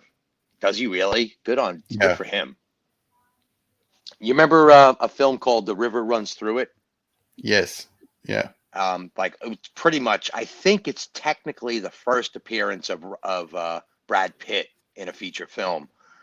And if Really? he don't look like a young Robert Redford, I was like, when I saw him in the preview for that film, I was like, wow, you look like a young Robert Redford. No wonder Hollywood loves you.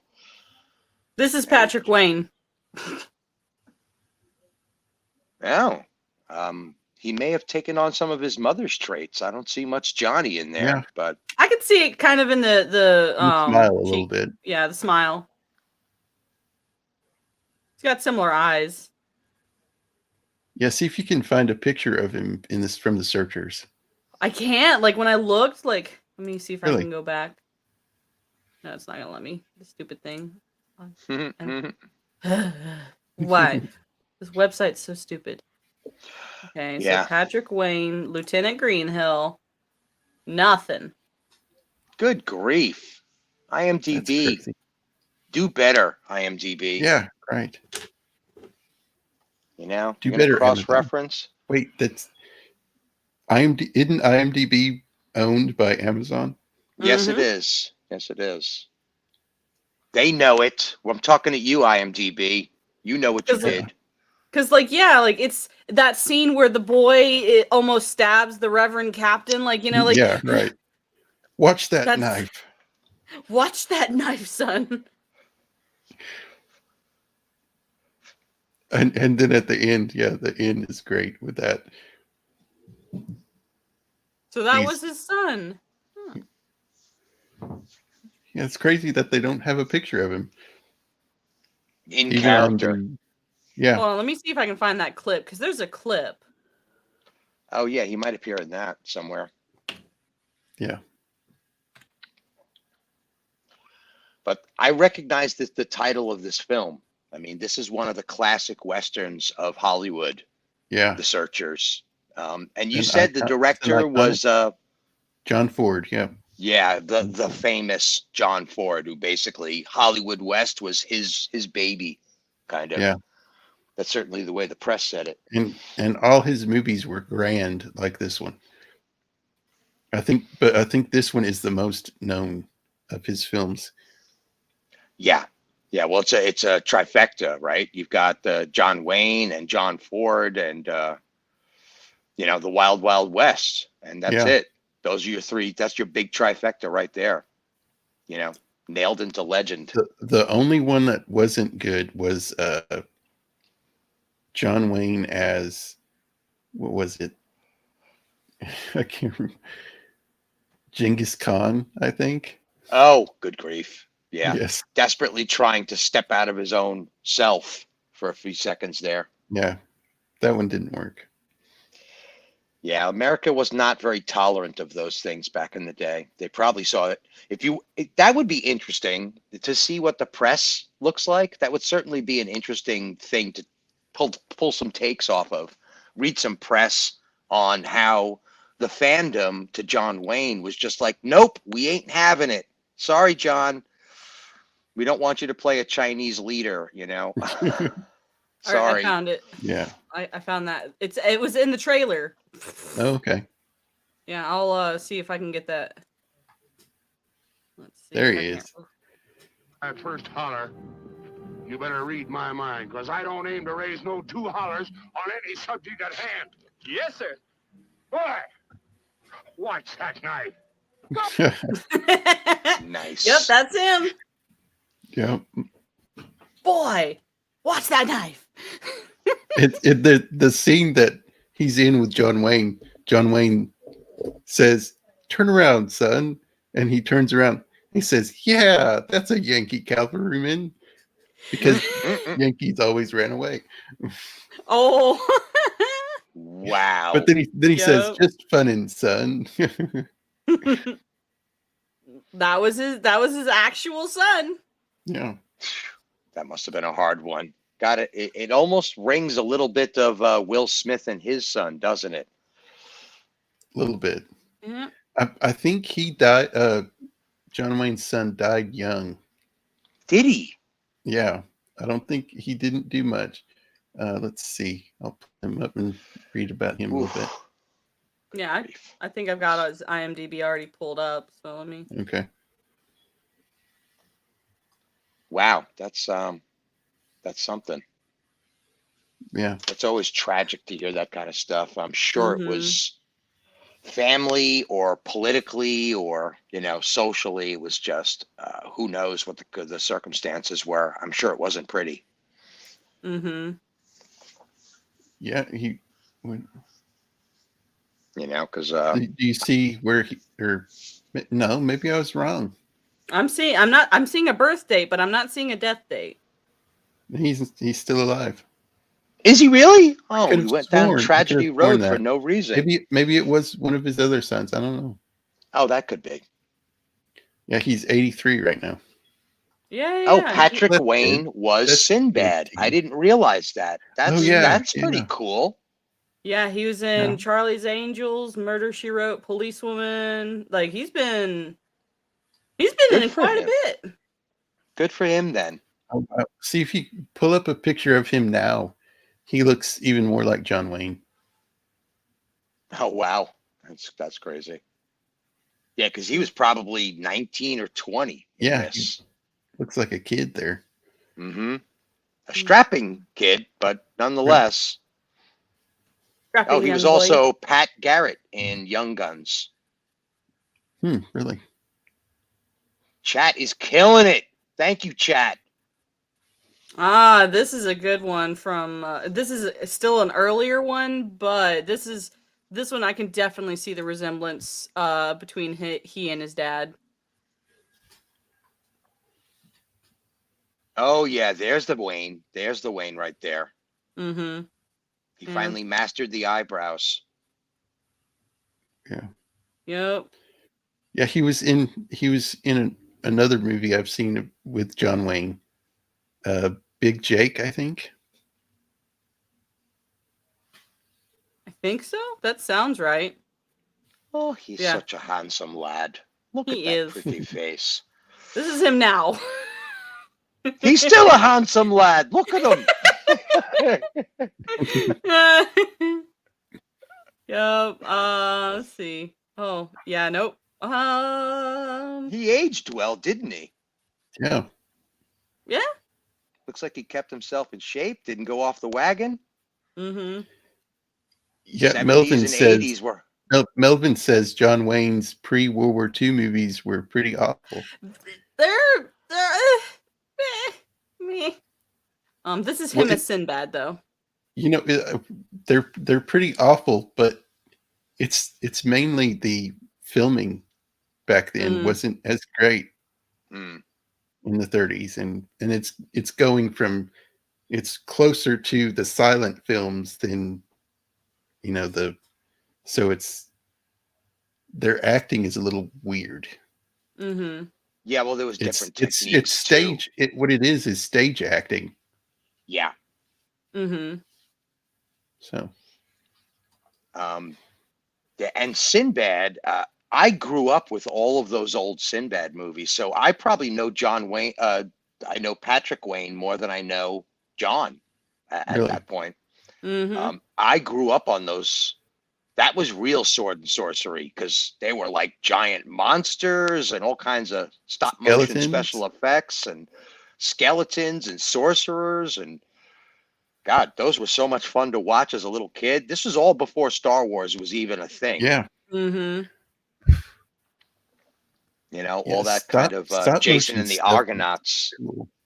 Yeah, it is. It's so much fun to look at too. It's a miracle that they pulled any of it off back in the day, because it was all, there's no mocap, there's no computer control or anything. They just, you get the film stock back from the process. And I just noticed we're almost 2 hours. Indeed. Yes. Been keeping an eye. We're getting through it though. We're almost there. Yeah, sorry. I was just looking at some younger photos of Patrick Wayne. Oh, sorry, I got distracted. He is a handsome lad. Look at him. Oopsie. Girl moments. Sorry, my bad. I'm back to reality now. That Sinbad shirt is awfully open there quite a bit. Look at that Sinbad shirt. I mean, I'm not gonna lie. Yeah. Sure. He's a handsome lad. Oh, goodness. She's a rootin' tootin' cowgirl. Awesome. Who did we want to talk about? Any other characters here? I'm good with either. Whatever. It is your show. We do things your way. Oh, something interesting. There's I think it's, hang on a second. Let me pull him up. There's an old guy in it that always wants a rocking chair. And I can't remember his name. I can guarantee that he's probably an actor that's been in a bunch of other cowboy movies. He's a character actor. Hank Warden. Okay. He plays Mose. What's his name? Mose Harper. Harper. Yeah. He's actually based on a real person, a real Indian fighter.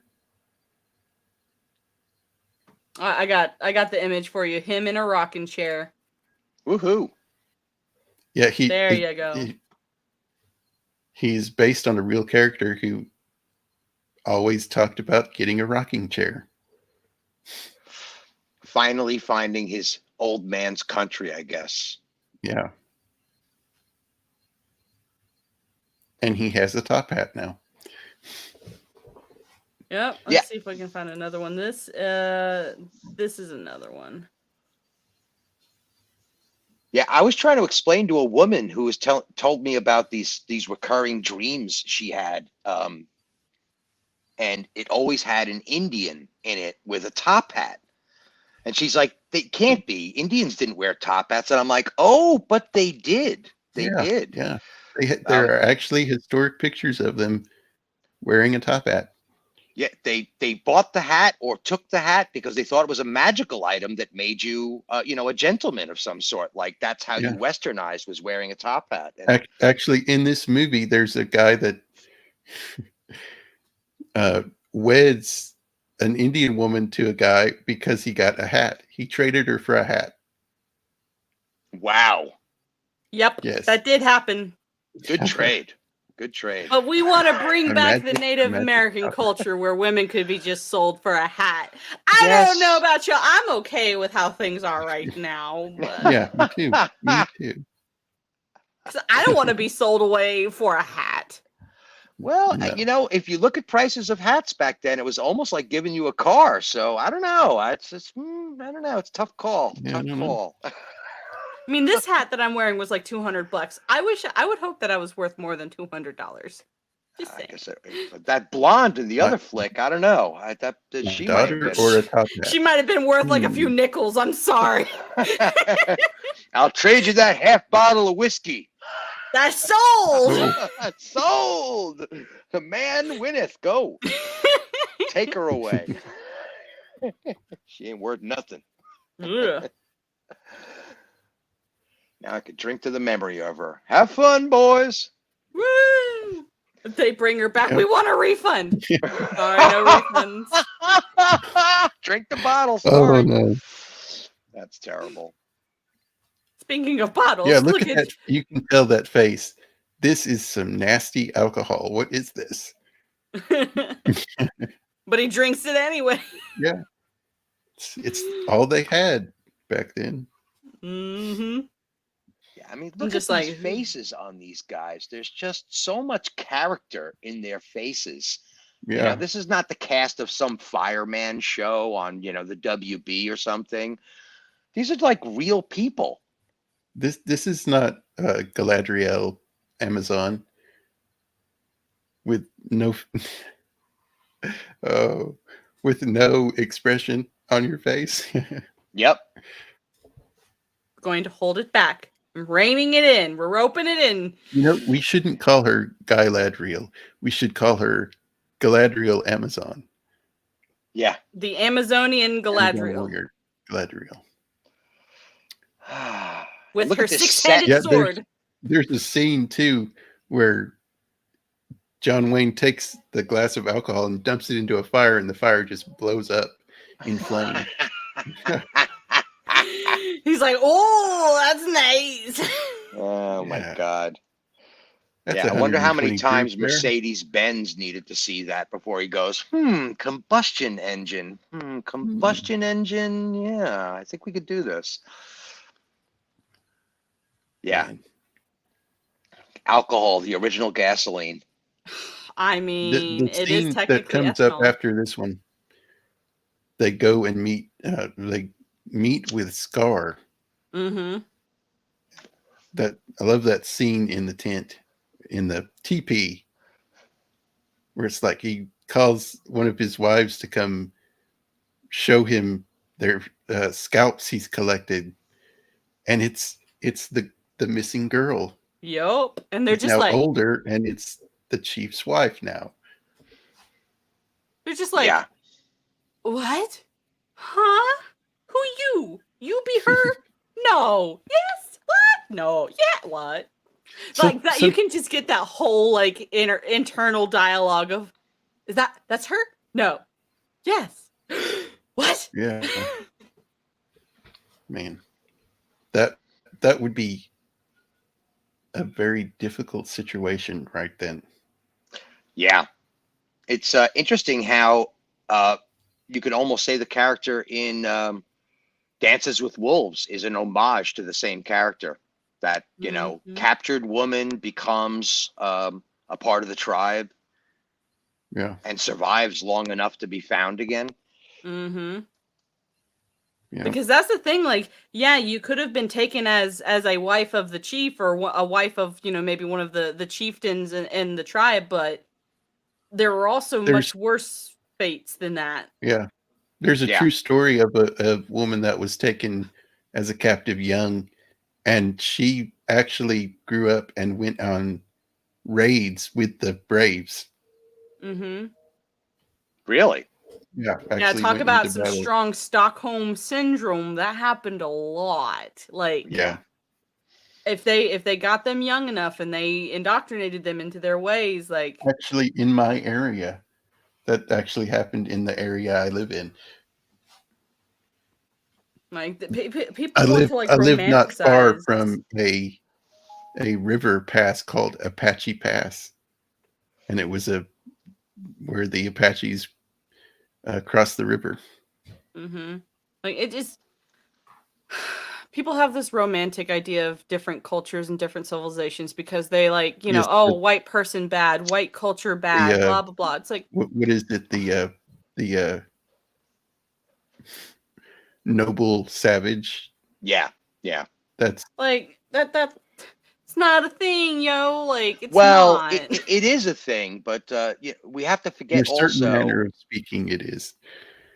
they were clean, they were surviving, they had a civilization, granted across the board, but And there were still that women folk that might have been jealous and may have beat her up every day of her life to never let her forget that she was not an Indian woman. Yeah. So there's that as well. And that's not cruelty, that's just society. Yeah, that was their society. It was. And it's, And at the same time, that though. kind of strife between different groups has happened for centuries. Oh, Since the dawn of humanity. Throughout Humanity has been Europe, against humanity. I mean, there's always been constant headbutting of different cultures. And it's even violent. like if we want to go to the Native Americans, like they didn't all live peacefully. Like you had tribes like the Apache and the Comanche. Like that's just two of them, but like there are warring tribes all the time. And what would the winning tribe do to the other tribe that they lost? They'd take their women, they'd take their land, they'd enslave the losing tribe, or they sold them off, or they killed them. Like Vikings. Yep. Vikings did that. The Egyptians did that. The Romans did that. The Greeks did that. The Persians, the Babylonians, the Chinese, the Japanese, the Hun. Like the Celts and the Druids also did that as well. So let's not kid ourselves. This is, we're all pretty wicked when we want to be, and there's just no getting around it. And it's not condoning anything, kids out there in YouTube land. It's just saying that history is a bizarre place. And they weren't even fighting over anything as ridiculous as we do, like a certain substance. It was like, we like that mountainside, your range is better to grow crops on, or you're just being a pest and killing all of our bears, and they're sacred to us and they're not sacred to you. And that's that. You're done. Yeah. Or, hey, we need some more labor to build these pyramids over here. Oh, I have an idea. Let's take over those villages and those places. We need some more cash, so we're just going to take you and sell you to some faraway country. Mm-hmm. So, like, that's just the thing that gets me is, like, this whole idea of, like, other civilizations, like, we romanticize them. Like, no, they're just as dirty as we are. Like, there's no clean person. No. Yep. In the sense of which side was better, which side was the most humanitarian. There's none. You won't highly find recommend them. to anybody listening out there that go on and read some of the stuff about the Afghan campaigns of the late 1800s between the British and colonized India and Pakistani and the Afghan people, and how they all fought together to keep the Russians out of their land because they liked the British better. So it's, it wasn't a happy circumstance for everybody, but it was certainly better than what these guys were selling. So, that was a thing too. It's really interesting to get an alternate perspective just outside your own domain and go back in time before World War I. There's some really great stories back there. Oh yeah. Yep. But yeah, now that we have thoroughly derailed the stream.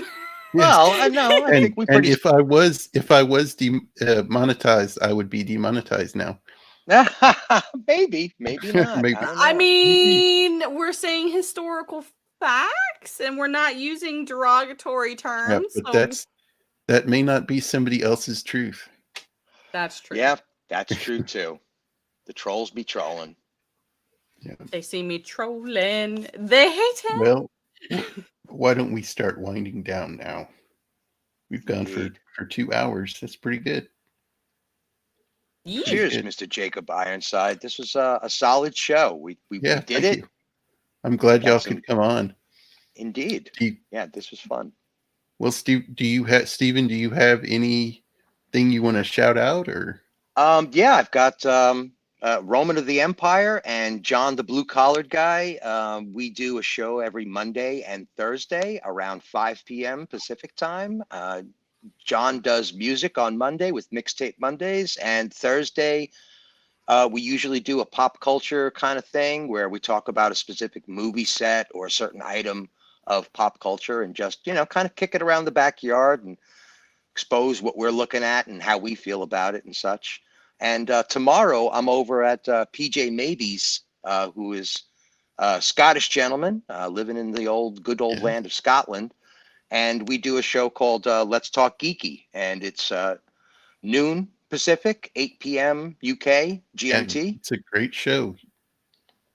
Good Check stuff. You Good should bunch check of it out. guys. A lot of voices in that. A lot of voices on that panel. So Yeah. And that's what I'm Cool. doing. There's probably going to be some Great. merry streaming going on as the weekend finishes in and closes up. Yeah. So I'll be kicking around the YouTubes probably for the rest of the day. All right. Great. Mando, what about you? Tomorrow on my YouTube channel, The Untamable Life, I will be restarting Literary Souls. I have been taking kind of a hiatus because the last month or so has just been crazy and Saturdays got away from me. I have no idea what I'm going to be talking about because I don't want to talk about Rings of Power no more. I'm kind of Let's talk done. about that. Ooh. Like, I think I might just tomorrow just might be kind of one of those chill streams that I haven't done ever. So I don't know what I'm going to do tomorrow, but 10:30 a.m. Central Standard Time, we're going to figure out something. I don't know if Ark's going to even be there or not. It might just be me solo, and I might just send out the link to random people and just be like, hey, I don't know what we're doing. Come join me in the hilarity. Sounds good. Well, tomorrow I've got family coming in, so that'll be fun. I love the familiar. Next week I'm doing another live stream with Miss Martin Muses. Ooh. And Very nice. We'll be giving our picks for who we would want to play a Lord of the Rings character or Middle Earth character. So that will be fun. Certainly topical. Yeah. And that's about it. That's about it for me. And Well, thank y'all for coming on. It's been a great show. Great show. Thanks for inviting us. And Melvin and Dead Punk, thanks for coming Melvin, down. Dead You Punk. guys were been Megatron. absolutely fantastic in the chat. And the what's his name? Nerdporio was on. Yeah, Nerdporio was here bit. for a little bit. Yeah. Yep. And we had a very brave and courageous Megatron as well. Yes, very. Well, everyone, y'all have a good weekend and have a great week. And I'll see you next time. Night, everyone.